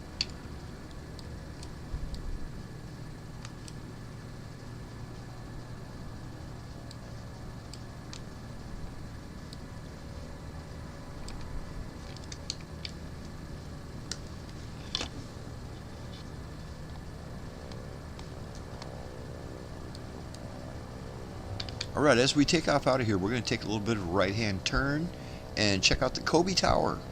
Don't know what's going on at the Kobe Tower, but it sounds pretty cool to me. We're going to check that out before we continue southwest. We're taking off in 2 minutes.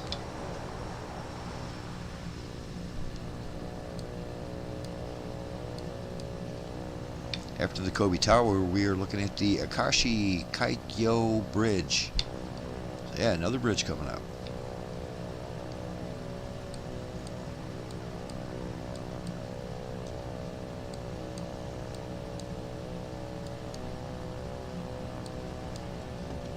After that, we have the Shimotsutsu something bridge. Big name. Another bridge. So we got a tower and 2 bridges to go. Oh, cool. I like bridges. I do too. That's a good Friday right there. Ooh, I hear him in reverse over there. Yeah, he's got that reverse thrust going, man. That sounds good.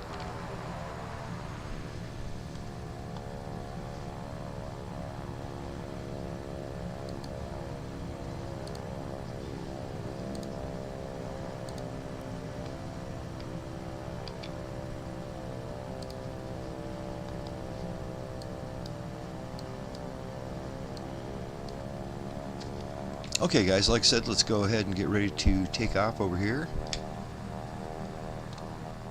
Ready? We're going to be taking off in maybe 30 seconds. We're going to take a right-hand turn and check out the Kobe Tower. It's very close. Once we check that out as much as we'd like to, we're going to continue over to the Kaikyo Bridge. I think I can see the bridge in front of us already. The bridge pretty much is lined up right with this runway. As I was doing my ILS approach in the Herky-Bird, I noticed the bridge and thought, ooh, if I wasn't on an ILS approach, I might hit that bridge. Alright guys, let's go ahead and get these birds back up in the air. Lazerbolt is spooling up and rolling.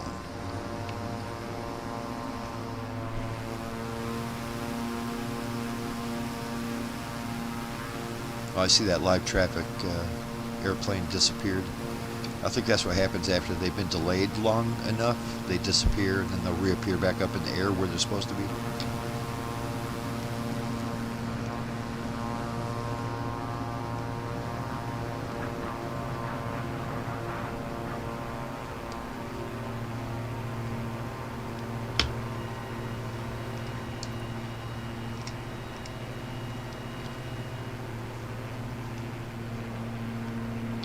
Alright, heading to the Kobe Tower.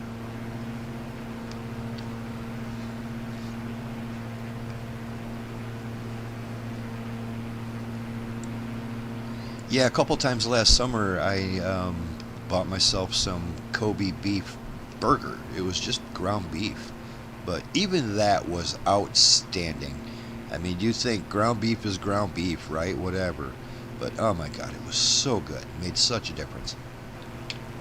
I bet it did, yeah.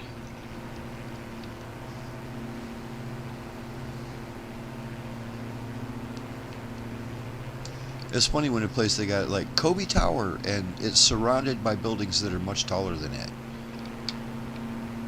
Yeah.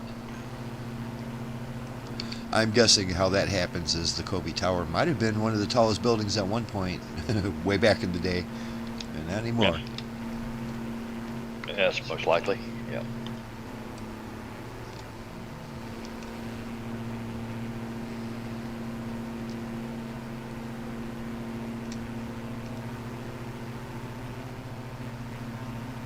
It's kind of nice looking. It looks like a media tower of some kind. Might be a TV station or a radio station.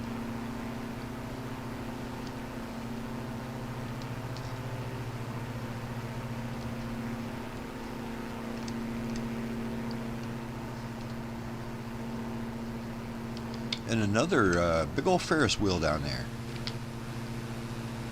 Wingnut just flew right over it.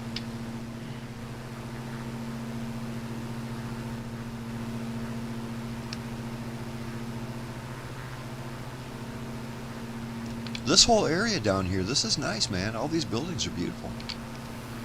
A couple of them that are looking kind of sci-fi looking. I mean, all these helicopter pads out here. Holy cow! Just about every single building's got one. Yeah, Makes as you we wanna were grab coming a into town, it helicopter. was the same thing. Big old green pad on there.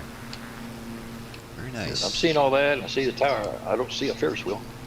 Yeah, it's I'm getting ready to fly over it right now. Midlife is right directly over it at the moment. Do you see a boat down there called Concerto? Yeah. It's literally I right see. next to it. Okay. Okay, now I see it. I was looking in the wrong place. Okay. Yep. Gotcha. It was right in the beginning of the harbor too, just like that last one was. Kind of neat. It'd be cool if those were animated. Yeah, I've flown in some places, you know, where they have those chair lifts, ski lifts that actually move. Yeah, yeah. I actually, there's a place in New Zealand that has a little go-kart track, and the go-karts are going around the track, and they're not even they're like AI go-karts. They have, you can tell that they're avoiding each other, and some of them are faster and some of them are slower. I sat there for a long time and just kind of bet on them. It's like, oh, I'm hoping the green guy wins, you know. Yeah, it was cool. I was super impressed. All right, you can see that bridge already in the distance. That is a monster, and we're going to go right under it. Yeah, I kept thinking, and it was on top of a mountain too. It was more of like a gravity track where they just kind of sit you on a little go-kart, an unmotorized go-kart that all it has is basically a steering wheel and a brake. And they send you down that track, and yeah, I was amazed. I sat up there and I watched those cars go like for a half hour. It was awesome. I kept thinking to myself, how many people are even going to fly up to the top of this mountain to even see this? And they modeled it that nicely, you know. I mean, it's beautiful looking, and most people ain't even going to ever know it exists. Right, yeah. But the ones that do, like yourself, can enjoy it. That is true. What they may do is actually model it for someplace else and just copy it over just for the heck of it. Yeah, but they don't usually do that with the points of interest. The one that they actually go through and hand model, that have a marker on them, like this bridge up ahead and stuff like that. They do have auto-generated scenery that includes things like that, but not that nice, that well. And it reminded me of when Bob said he saw like chairlifts going up, because that had that too. You could get to the top of the mountain by taking the chairlift, and those were all animated. It looked great. And when you get to the top, you hop in this little go-kart type thing, and you go down the track. And it was just really impressive. Actually, I included it in one of my videos about a year ago.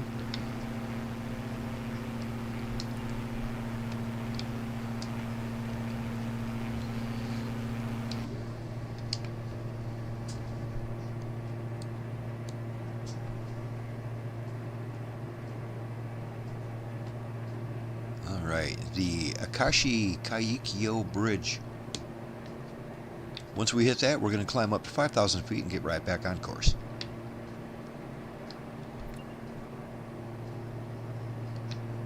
Any bets to whether the cars are going to be on the bridge or in the water? My bet is they're going to be in the water.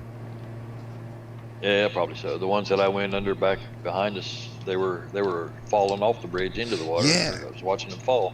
I noticed that in Tokyo. I've never seen that before. Usually they're on the bridge or in the water, but in Tokyo they were falling off the bridge going into the water, and it was cool.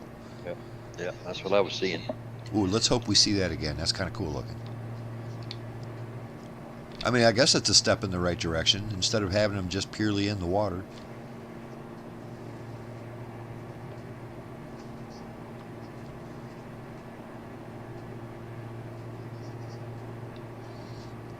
I'll bet you this bridge is wide enough that you could follow along the length of it down at like at road level and just kind of fly the length of it like we did in San Francisco there. Yeah. This actually, it looks a lot like, it might even be bigger than the Golden Gate. It's long. Yeah, it's designed a lot like it, didn't it? It sure looks like it, yeah. It is a long one.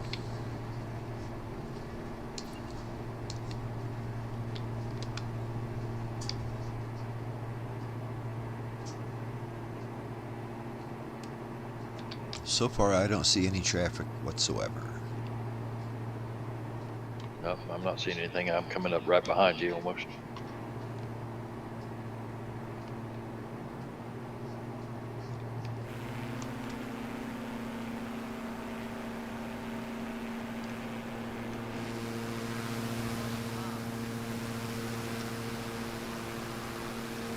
Piece of cake that one is. That's a pretty tall bridge there.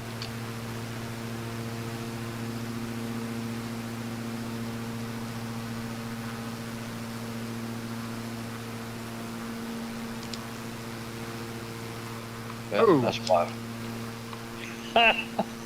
Oh, what I happened, turned Longhorn? around just in time to see Longhorn. You can't go under that one. Oh, you hit it like a brick wall? Yep. That is so weird how it does that sometimes. Me and Wingnut made it right underneath. And so did Rex. Rex went right Wow, under it like that's so nothing. weird. Right in the middle too. So Yeah, it's weird. like, And that happens so often. I mean, that happened in so many different places. And it's not always the same person that has like a solid object. I wonder why that is. If it I don't never know. quite finished rendering or something. Yeah, it's weird.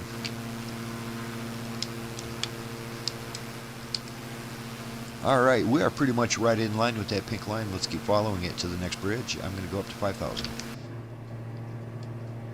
Yeah, we're about 58 miles out, 5,000.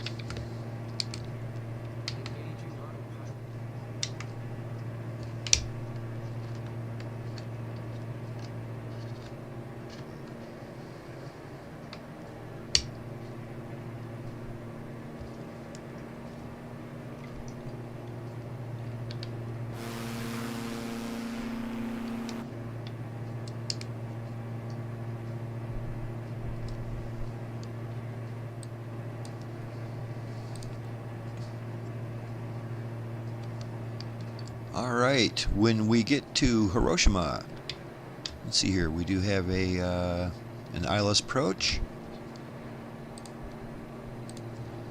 It's pretty much the same difference as this last one, though. The ILS approach is on the other side. We can either come in straight, and it is perfectly straight on runway 28, or we can use the ILS on runway 10. Personally, I don't think we need the ILS because these are pretty small airplanes, and it's a 10,000 foot runway. We're certainly going to have no problem seeing it. So I'm going to suggest we just come in on a 28. It is 1,000 feet of elevation, so it's not right on the shoreline like a lot of these other ones. So let's count on that. Runway 28. Sounds good to me.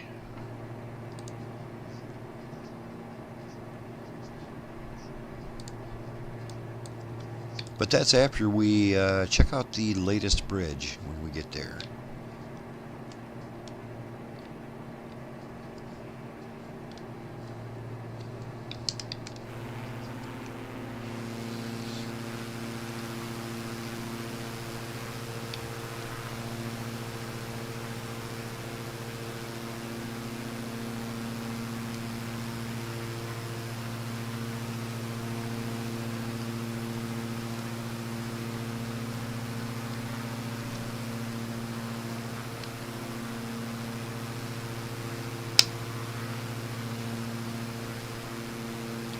Yeah, it is hard to believe there's only 4 weeks left in the football season, man. It's went by quick this year. It always goes by quick.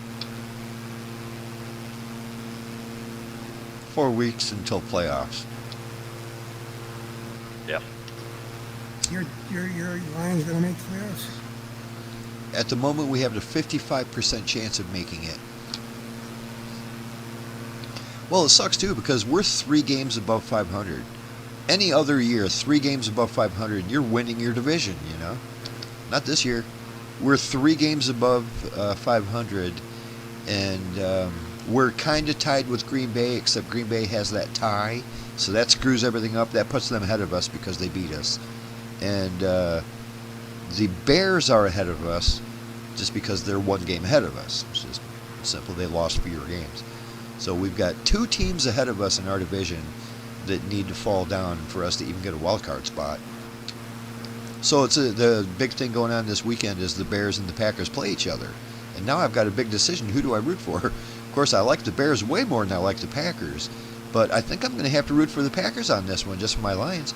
I mean, it kind of doesn't matter. Both of them need to lose. But I think it helps us if Green Bay wins, because that would keep the Bears at our level, you know what I'm saying? The Bears would no longer be a game ahead of us. They would just be right there. So I don't know. I guess I'm rooting for Green Bay this week. It doesn't matter a whole lot. Football That's good to hear. helps me pass the time on weekends. You know? Oh, yeah. Can't do much. I'm in recovery, so what can I do, you know? Yeah. I You can watch go some one football. to the next one. Yeah, watch the football games. I just hate it when it comes down to it doesn't matter exactly what my Lions do. It more matters what other teams do, and that bothers me really bad. I mean, even if we win every game coming up, and we got a tough schedule coming up, at least 3 out of the 4 teams are pretty tough. And then there's the Vikings, whoop-de-doo.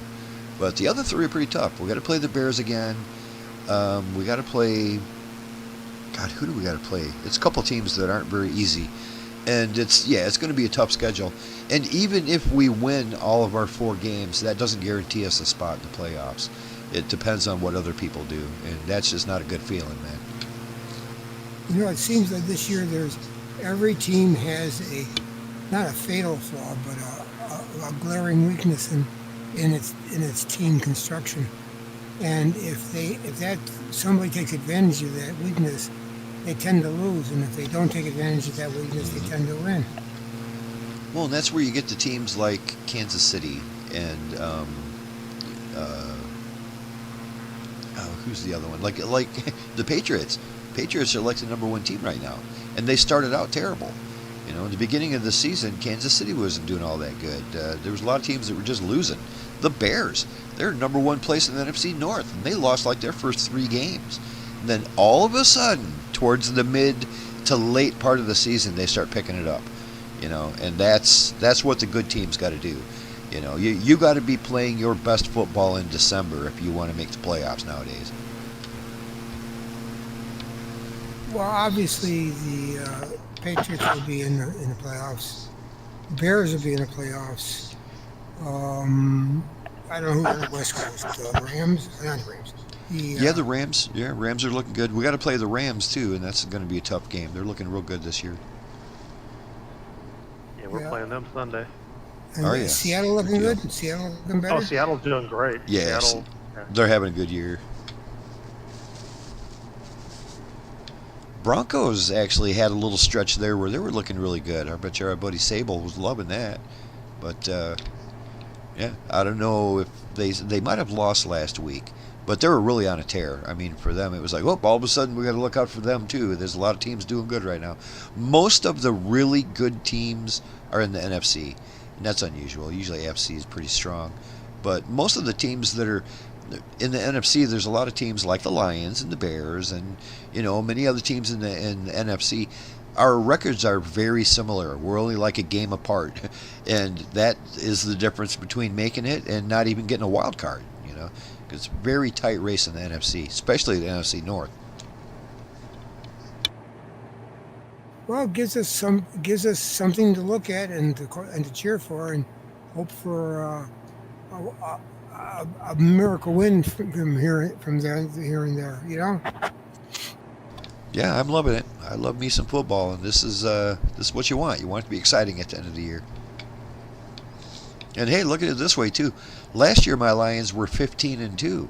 We had the #1 record in the entire NFL, and we lost the very first game of the playoffs. It was just we're out. So it just goes to show it doesn't mean much. The year before that, my Lions were kind of more similar to what we're doing right now. I think we had like maybe 8 or 9 wins at the end of it all, and we made it all the way to the championship game. We're 1 game away from the Super Bowl. So, it really doesn't matter how good your record is if once you make the playoffs. But you got to make the playoffs, you know what I mean? Well, think of us here in Buffalo where we've lost the Super Bowl 4 times in a row or whatever it is. Yeah, just to get there though, man, that's exciting. But you don't want to keep going there and losing. That's very anticlimactic. Nobody remembers the loser of the Super Bowl. Well, one of the things when I was a kid, probably when I was around less than 10, we had something called the Rock Pile in the War Memorial Stadium, and there was a Buffalo Bills team in the old All-American Conference. And I can remember going to one football game that I was let into with my brother Bill and my dad, and the reason being is my grandfather was the superintendent of all these facilities for the city. So he let us in. And I saw the old, I think I must have been about 5 or 6, back in the really early 50s, before the new Bills started. And they had a very good team back then. And in that conference was the old Cleveland Browns. Oh, yeah. Very old Cleveland Browns. That was like right shortly before OJ, wasn't it? OJ kind of put the Bills on the map there in the late 70s. 62, actually, I thought it was something like that. Oh, really? Anyway, yeah. I didn't know OJ, but I met him a few times. Right on. Seems like he would be an insufferable ass. I mean, even back before he was a murderer. Well, he wasn't the brightest light in the bucket. Let's put it that way. Yep, tell you what though, back in the day, he was everywhere. He was on every TV commercial. He was just all over the place. They marketed him like crazy.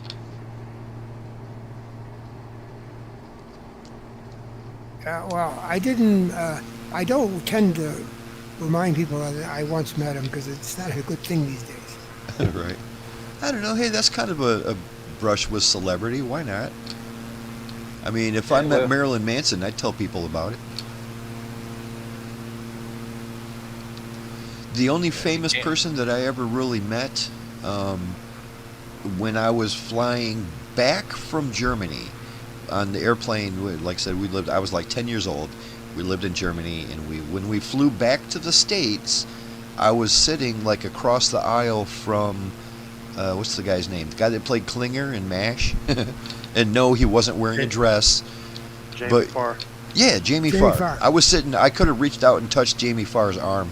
He's just sitting right there. And I remember my mom and dad freaking out. They were like, "Oh my God, that's Jamie Farr. That's Klinger." Look. But that was my big brush with greatness. I sat next to Klinger in an airplane.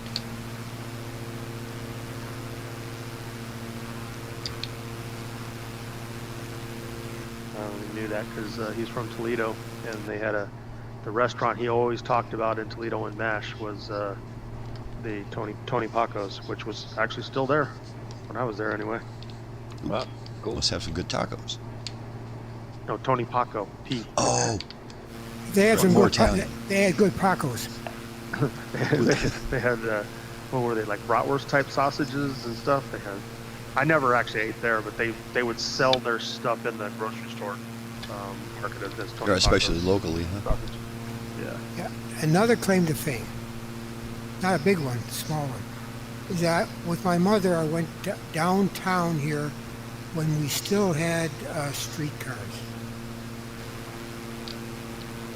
Sorry, say again? We still had streetcars, the one that ran on tracks. Oh, yeah. And we still have those. Oh, they took them out real fast to replace them with buses because the buses the bus company was big time, and they got a good amount of money from the state. I can see streetcars in a place like San Francisco, but not Buffalo where it snows all the time. You know, that just doesn't seem like it'd work all that great in the winter. Although they could probably heat the tracks easily enough. There's a really interesting thing about Buffalo. Under certain parts of the city, it's paved over, but if you take the pavement off, the roads are made of brick. Oh yeah, the old-timey brick they had going on, huh? Old brick, yeah, brick streets. I don't know how they made them work or how they plowed the damn things. Oh, back then it was probably just horses. Well, no, this was a the brick street that it still exists, by the way. I used to walk past it every day I was going to college, and it was going from one place up to the old UV, and they had them right there, and it was on a street that was they just didn't replace them; they just left them there unpaved, which is very interesting. Yeah, there's a place back when I used to live in West Virginia, a little town that had, I remember they had a street that was all brick like that. It was pretty cool. That's the only place I'd ever seen like that. Didn't know they had others. Yeah, there's one in the Wizard of Oz. I was just thinking that. The yellow brick road. Well, of course, when I was in Germany, it was like cobblestone streets are everywhere. Oh, yeah. They're everywhere. Yep. And those are hard to walk on, man, I tell you.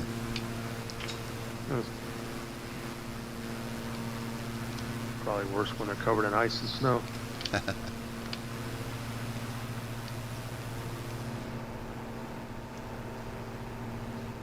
I was never there in the winter, so.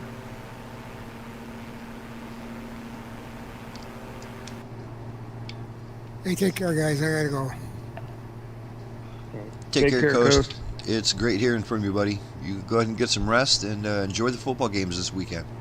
Oh, I'm gonna love it. Thank you, guys. Thanks for talking. You bet. Have a good weekend there, Coast.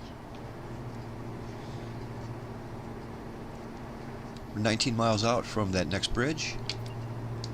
So that'll be a good one. There was actually like 3 bridges in a row, and we could only go under one of them unless we turn around to go over the other ones. So I just picked the one in the middle. We're going to go down the one in the middle. That works for me.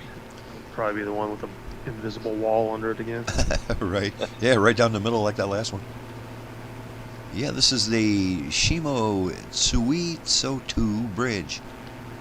I know I butchered that. I added at least 3 different letters. But it's a bridge.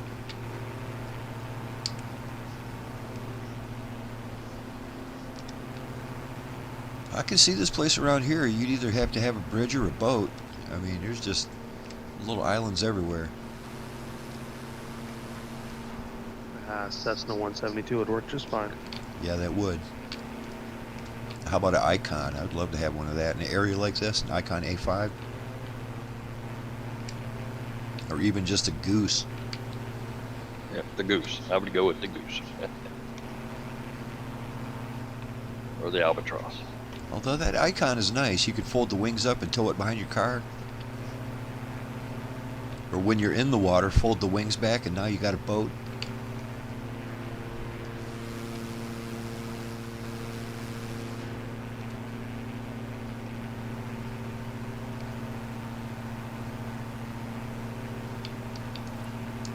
Yep, I can see the bridge. It's already rendering nicely. I'm going to drop myself down here to about 2,000, get ready for that bridge here.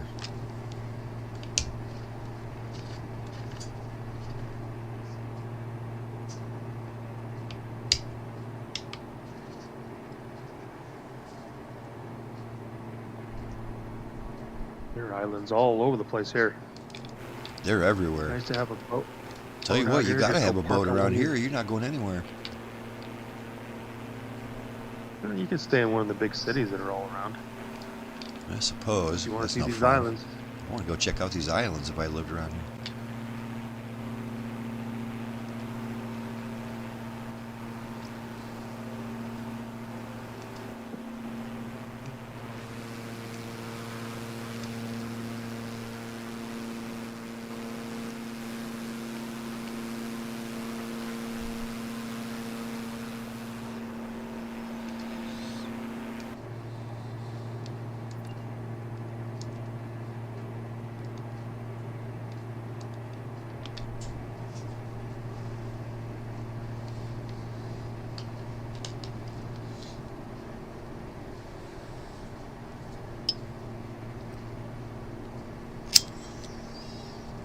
Yeah, the one thing that's good about my Lions schedule is it was unusual that we played on Thanksgiving, and then we played again yesterday. So that's 2 Thursdays in a row. That's very unusual. But what that means now is we have like a week and a half off before we got to play again. So we got kind of a mini bye, and we got a lot of injured players that could use some time right now to, you know, get their ankles feeling a little better, get their neck feeling a little better, and just get it back out there strong, you know. Well, it's odd because that's the same thing with Dallas. Then could be said because Yeah. they played on Thanksgiving too. Yeah, That's you know, weird. I never even thought about that. Of course they did. Yeah, Neither did I I never when thought I of heard that. the game on. Yeah, they I got heard the the exact game same on thing as we do. yesterday. You know, I keep That's probably thinking the that it's like first. one of these days, somebody is going to be scheduled to play on Monday, and then they're scheduled to play on Thursday again. And I know they probably try their hardest to avoid that, but one of these days that's going to happen. And that's a Yeah. fucking short schedule, man.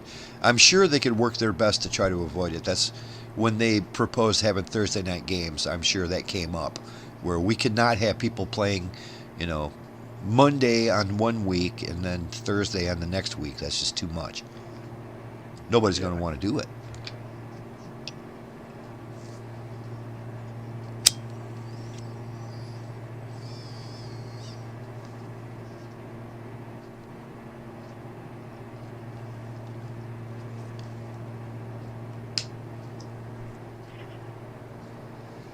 Well, it looks like you picked the shorter of the 3 bridges. Now that I'm looking at it, yeah. At least the other two go underneath water, and this one's kind of over land. We're going to do it anyway. Do or die.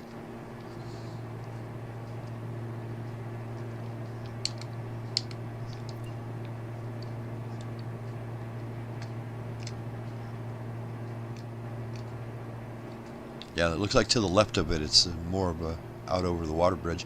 But this, now that I'm getting closer, this don't look too bad. It all depends on how tall it is.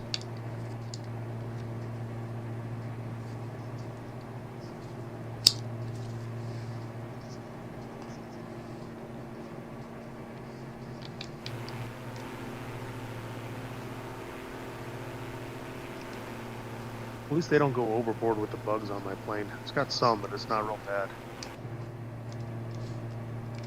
Yeah, the bugs on this diamond are a little bit much. They're the windshield is covered with them.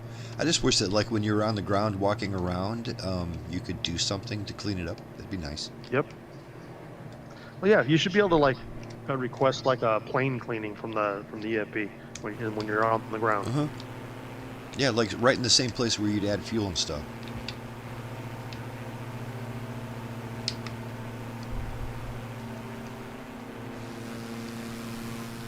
Shimotsu 2. Shimotsu 2. It's a mouthful, man. Yeah, it is a mouthful. And the TOO at the end of it gets me every time. And then the other one's what the Hitsushima Jima. Yeah, it was like 2 different words crammed together.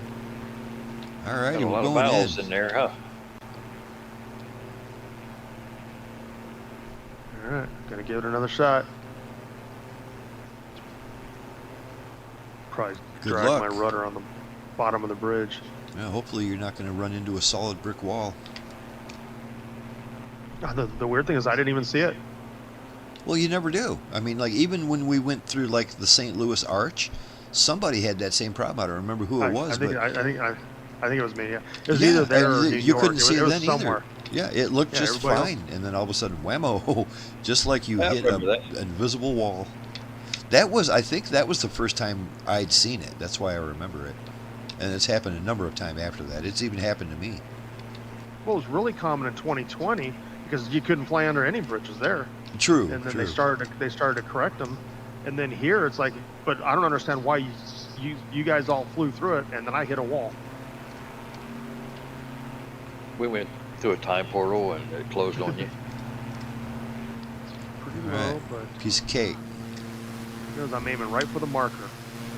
I'm right in the center of it. Here it goes. Oh, Bonk. nope. Oh, that was a good hit. It looked like you landed on top of the bridge. Oh, I did. Did you? Almost. It flipped you right oh yeah, up no, there. no. Nope, I'm right on the. I'm on the road. It put you My right up on plane's the bridge. dri- That's cool. Yep. Yeah. Yeah, So Well, my at landed. least plane's I- like, I got a good view of it this time. flipped you I like a did too, 'cause I was pancake. right behind him. That is crazy though. How Yeah. like for everybody else you can go right under it. For some people it's solid as a rock. This is time to slew again. I mean, I've got Whoopsie. crash detection turned off and everything. Well, don't worry. I'm going to go back into the video and I'm going to erase that so it's not embarrassing for you. It's not embarrassing. It's not my fault. The bridge is solid. I'm totally kidding. gonna- I'm not erasing that. I'm gonna That was try. great. I'm gonna try one of the other bridges. I got 2 more to try here, so. All right, let's try this bridge. Oh yeah, there's a I whole went chain back of through them. the other going. one. That is so weird. I wonder if it's like aircraft specific. I mean, it shouldn't be. You wouldn't think it No. would be. No, I'm No, pretty sure it because happened. We're all in the same thing, you know. Well, no, I mean, I'm in the F-33 this time, and I don't No, remember but- what I was flying back then, but I'm just saying, in coming the in this one. past, we were all in the same aircraft, and it still did it to you. Nope, can't get under that one either. Whoa. Huh. Oh, I wonder. You know, it might be some weird setting too. You know, like ambient occlusion or something like that that's causing it. yeah, that's what I'm thinking. It's gotta be some kind of setting in here, because that makes no sense at all. All right, well, let's try the third one. I bet it does the same thing. Yep, See, I'm I gonna have to just come went back under, here. same one you was under. I was right behind you, and I got through it okay. That is bizarre.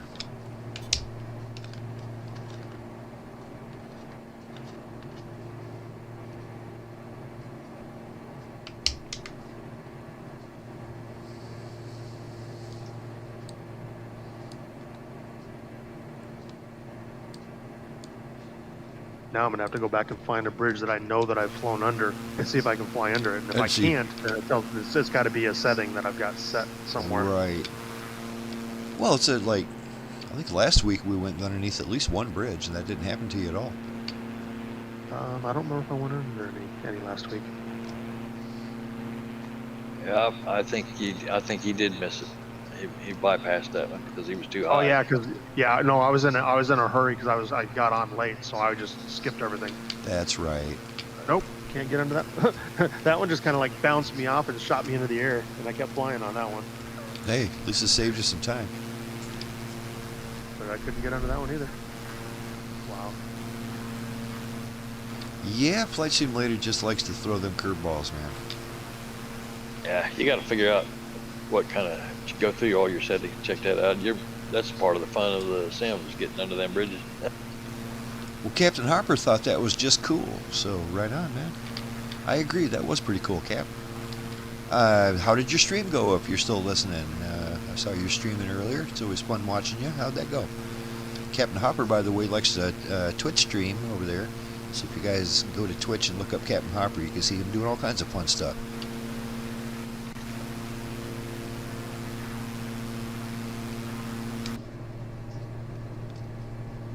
We're 36 miles out from our final destination of the evening, which is Hiroshima.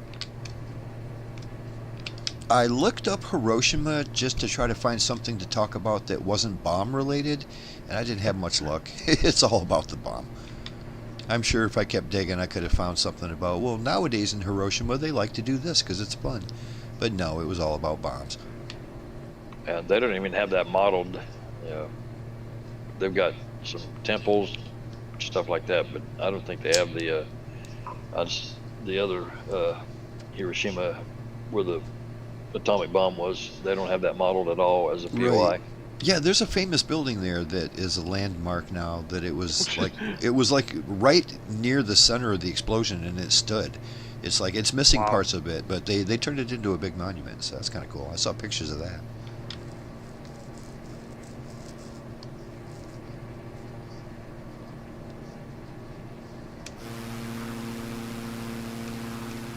Yeah, my brother said he got to go see it.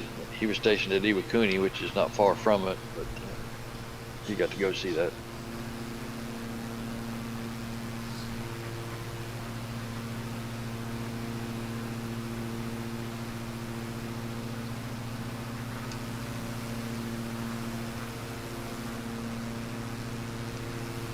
This whole area is just island after island after island.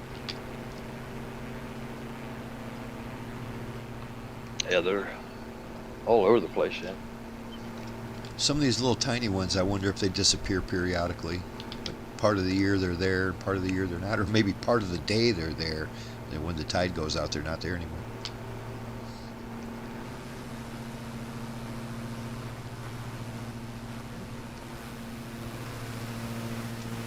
Yeah, like I was saying earlier, when we get done flying Japan, we probably got another 3 weeks to go. We're zigzagging south. When we get to the southern tip of Japan, we're going to switch over to Hercules and make our way continually around the world in that Hercules. So we're going to be going down through like the Philippines and stuff like that. I wouldn't mind making our way all the way down through the Philippines and then down to like New Zealand, Australia, that kind of stuff. So yeah, we got a lot of flying to go. It's a big world. Oh, it is. Down around my stomping grounds when I was younger, between Okinawa and the Philippines. Oh yeah. Yeah, the Philippines are kind of a nice place to fly around. This reminded me of it with all the islands all over, because that's the Philippines, man. It's just islands all over the place.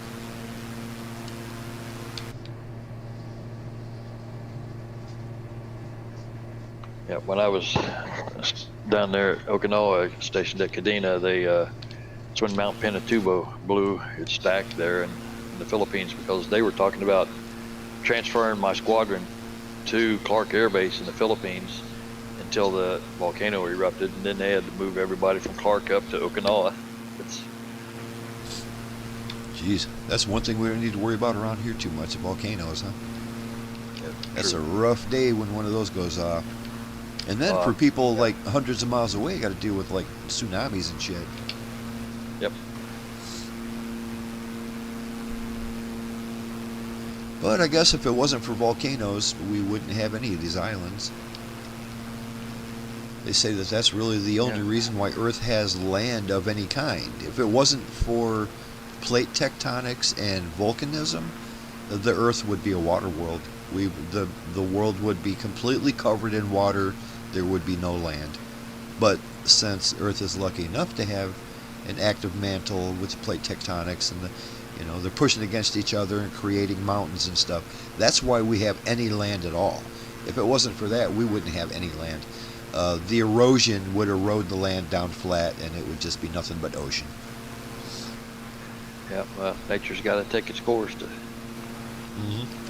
Well, that's why it's like important on other planets too. When they're like, we're looking for life. Well, I mean, they kind of have to have plate tectonics too. They have to have an active core and an active mantle. Otherwise, there's just not much going on there. It's just going to be flat. It's going to be covered. If there is liquid water, there's not going to be any land unless they've got volcanoes and plate tectonics and whatnot. And so far, any of the planets we have managed to see or find or study or anything don't have that. But if they're outside of our solar system, it's kind of hard to check them out that closely. Yeah. But that kind of raises a problem for Mars, because Mars doesn't have that anymore. If Mars had plate tectonics and volcanism, it don't have it anymore. And clearly it had volcanism. You look at Olympic Mons, the biggest volcano in the solar system. It's a freaking huge volcano. Clearly a volcano and nothing else.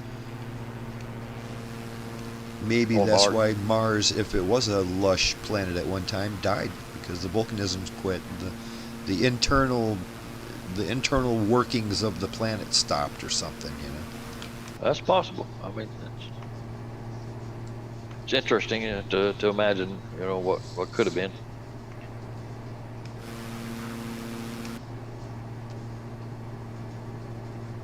Gentlemen, we're 22 miles out from Hiroshima. Reminder, we're going to be landing runway 28, possibly 27. Let me look again. It is 28, yes, landing 28. It's very straight in. We might not even have to turn. It's completely straight in. We're a almost 10,000 foot runway.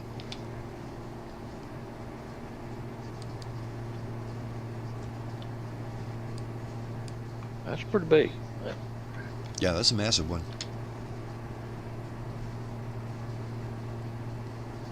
Looking at the map, I can see that there's a little bit of elevation going on right before the runway. And when I'm past that, I'm going to drop down to 2,500.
I'm going to begin my descent right now. Not in a big hurry to get down, but begin descending to 2,500.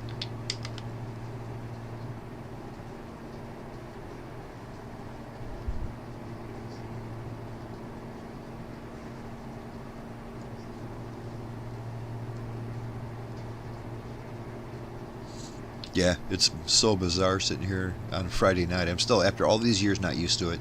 A Friday night and not a single car on the roads. Haven't had a single car go down the road. There's not, the entire scene is completely white. There's not one set of tire tracks on a Friday night right in downtown Ludington. Wow. Still got green grass here. I can hear people outside talking. I bet you they're having fun. Hopefully got their snowshoes.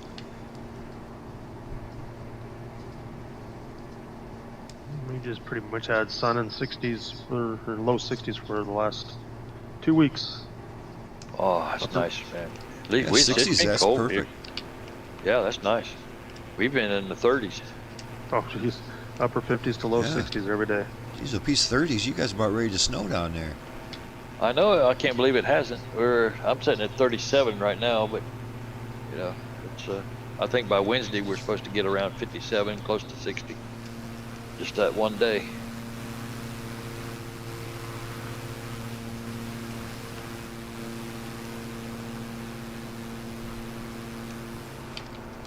Well, Bob, it's not going to be very long, and we're going to be down there in your old stomping grounds. Maybe not next week, but certainly the week after that. Oh, you're talking about South Japan? Yep, we're going to be way down in the southern part. I always was under the impression that Okinawa was part of Japan, but they're not, huh? They're separate. No, it is. They fall under Japan. At one time, it was under United States. It was turned back over to Japan. Okay, I don't know. It's a part of the discussion last week led me to believe that it was a separate entity. But yeah, okay, they're all part of Japan. That makes more sense. Yep. I got the runway in sight, and we are absolutely lined up, just like we're on the ILS approach. Perfectly lined up.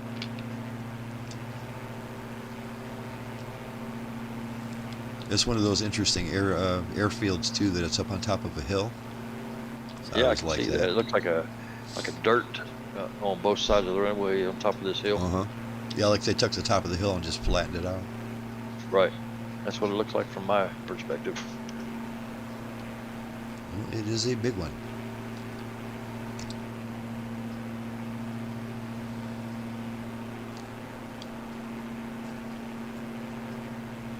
Yeah, I just remembered our buddy Newbie didn't join us tonight.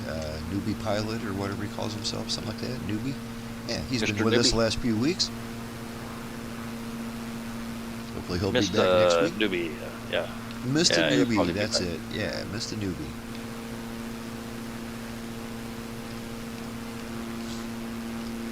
And clearly that's just a name, because from watching him, he knows what he's doing. He's not a Oh, he does, yeah. He's been doing it for a while, he said.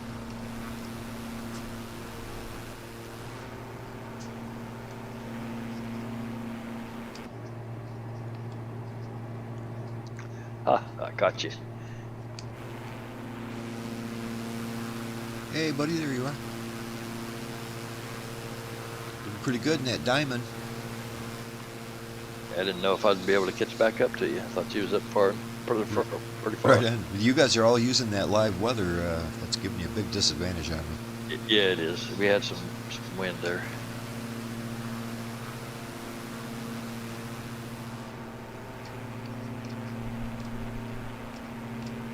All right, on 5 mile final for this interesting approach here, runway 28.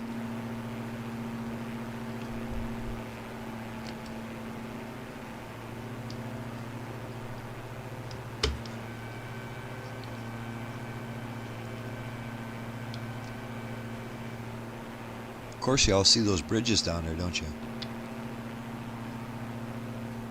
Oh, yeah, I do. I'm not going to go for it, but that would be interesting. Like a big challenge. Go under the bridge and then still manage to land. I'm going to do it. Oh boy, I got to watch this.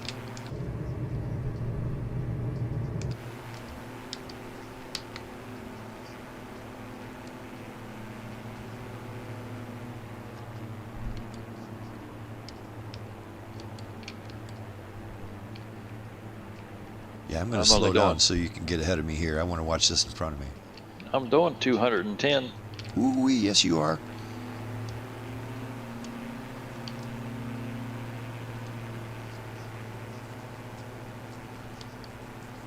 Right under it. And that bridge has traffic too. I can see the traffic on there. Well, right on. That looks slick as shit. Now you better slow down, buddy. Oh, I heard every bell and whistle hollering at me there. Your airplane didn't like that at all, did it? It did not. Watermelon Man 981 says, "Hey Lazerbolt." Well, hi right back to you, Watermelon Man. Happy Friday, buddy. Hopefully you're having a good old time like we are. We're coming in on our final approach here. This is Hiroshima.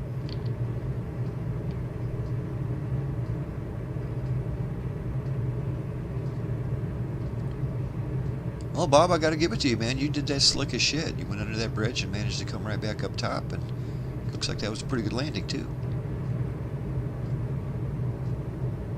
Challenge accepted, he says. Don't tempt me with stuff like that. You know I'm going to take it. Don't tempt me with something stupid. That wasn't stupid. That was actually pretty cool. Rex was already here waiting on us. Right on. Yeah, Rex got the coffee pot going for us. I think I was going to taxi down here by the hangar and see what's going on.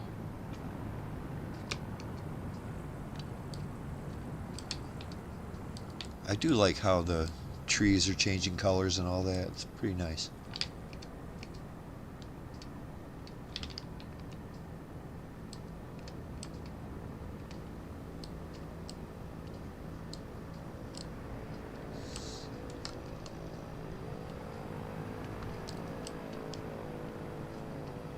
Yeah, there's not much here at this airport, really, is there? No, this is a auto-generated airport. There's nothing fancy here.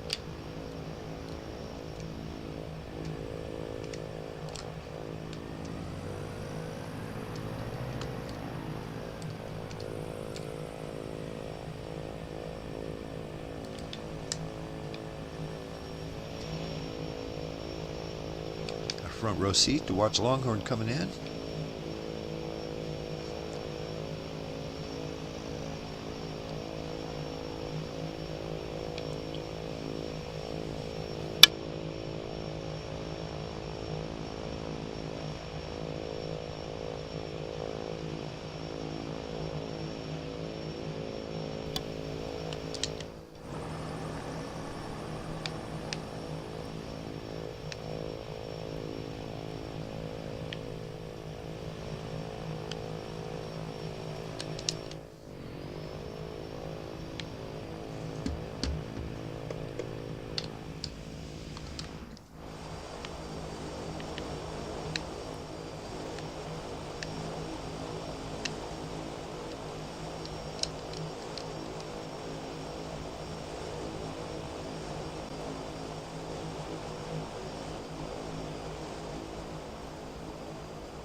Yeah.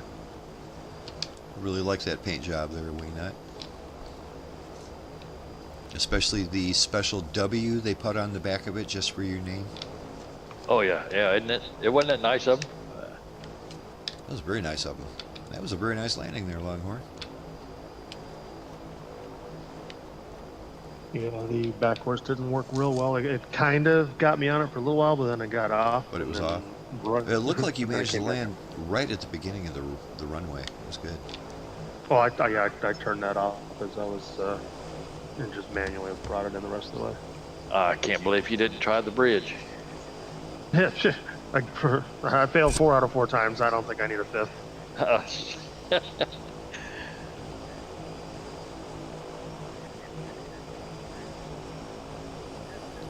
The heck am I hitting? Oh, there we go. Oh, stop. Back up. Oh well, I'll just park it here. I don't see any planes coming in.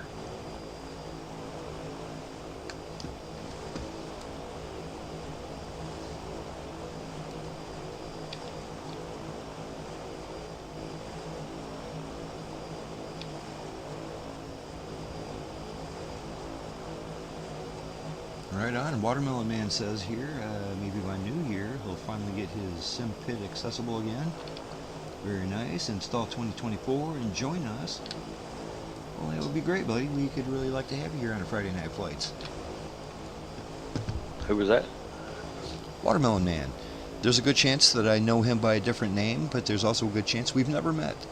But you're always welcome here. We'd love to see you. Oh, okay.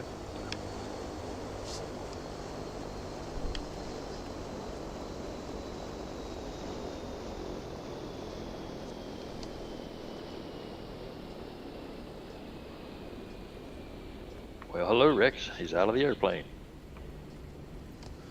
Oh, this is Waterman. Oh, yes, I read that name wrong. Yeah, yes, we know Waterman around here. It's been a little bit, buddy, yeah. How do you get Watermelon Man from Watermelon? I don't know. I'm looking at my second monitor without my glasses on, and I thought I was doing pretty good by reading Watermelon Man. Yeah, Waterman, it's been a bit. Yeah, get your ass back in here flying with us, buddy.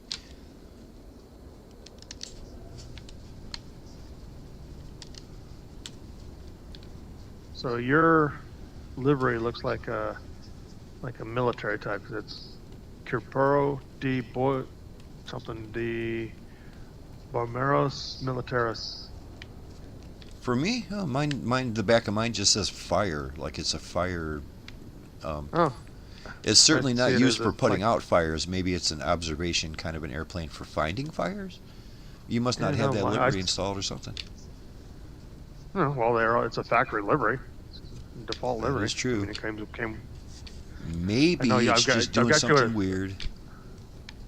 Yeah, because I see your plane is mostly silver. Your cabin is kind of a darker gray, and then you got like a medium gray in between. That's exactly what it looks And like, then yeah. There Yeah, were you two get different variations of it, though. There was this one and then some kind of a scientific observation kind of thing. It had a bunch of Yeah. weird instruments in front of it. It looked like it had a FLIR, Weird. like some kind of infrared system. Yeah, geez, now that I'm thinking about it, Waterman, it has been a long time since you've flown with us, so yeah. Get your ass in gear and come back and fly with us, man. Be looking forward to it. You said maybe in the new year, so that's a good time.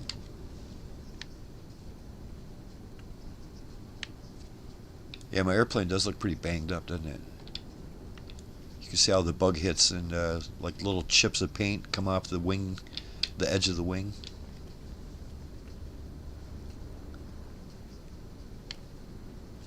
I can I don't see know all how the I bugs on the managed to get bugs. windscreen. I got bugs on the side of my plane. I don't know how they hit the side of my plane. Very determined bugs. Ooh, my wings are like loaded with bugs. Fortunately, my windshield was not as bad as the wings are. My wings are destroyed with bugs. Huh. Yeah, the old Beechcraft King Air. I like that airplane. This looks like a little beefier version of it. Maybe I'm just looking at it different. Well, Just I it's always a seem to C- remember the sort of- King Air being so sleek, and this one just looks a little Just chunkier. It sure is behaving like a King Air, though. Those things have a lot of oomph, a lot of guts to them.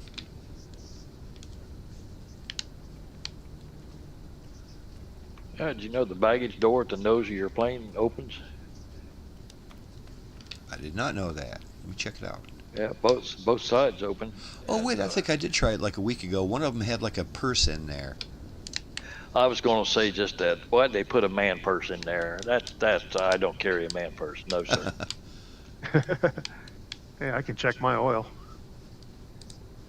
I got a Continental engine in here. Check my spark plugs. What if I can look at the other side? Nope, only look at that side. Yeah, this one was made for Yeah, there's my 24, purse. so And for some reason, that's where the oxygen lever is at, or maybe the oxygen tank. That's where you need to fill it.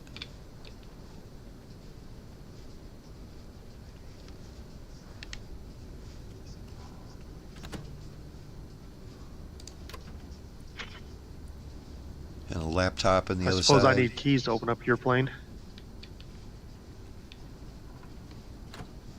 Nah, I just leave mine unlocked. Just go ahead. Public Yeah. use. Anybody wants it, just go ahead. Just leave it with a full tank. You needn't worry about siphoning gas out of mine because I always run mine empty. I didn't even check my gas today, but I bet it was getting close. My fingers don't work on your baggage compartment. I Yeah, I want to know. look at your man purse. It's a cool looking plane though. Looks fancy. It's pretty sleek. I like that. And I like how I can open my baggage door and it doesn't open up Bob's door. It's just mine. Oh. You Is probably yours can't open see. right now? Because I see Yeah. it closed. Yeah, it's open just now. I had to opened mine. reopen it. If I get more than like 10 Yeah. feet away, it closes on its own. Yeah, they do. But a lot of times, if you make a change, like if you open your door or something, you'll see everybody's door open. But not this time. Cool. Yeah, the C-130s do that. If you open your ramp or your nose radome or crew door, it opens everybody's.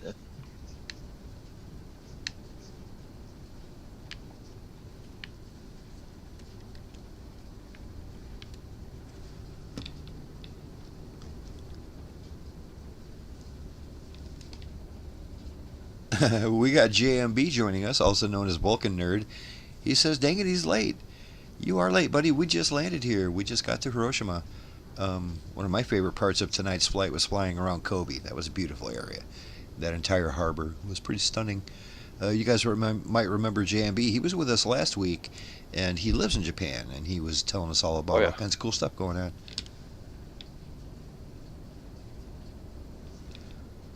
Well, Kubi, I appreciate the kind words, buddy. Thanks for showing up. Yeah, we always have a good time here on Friday nights.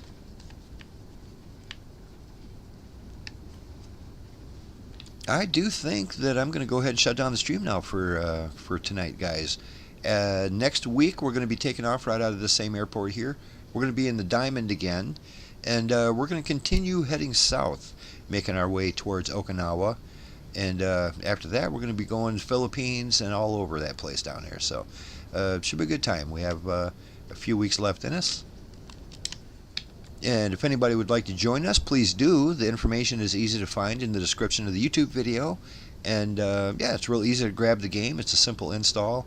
And you'll have everything you need right there. So hopefully we'll see everybody next week. And thanks for joining. Bye, guys.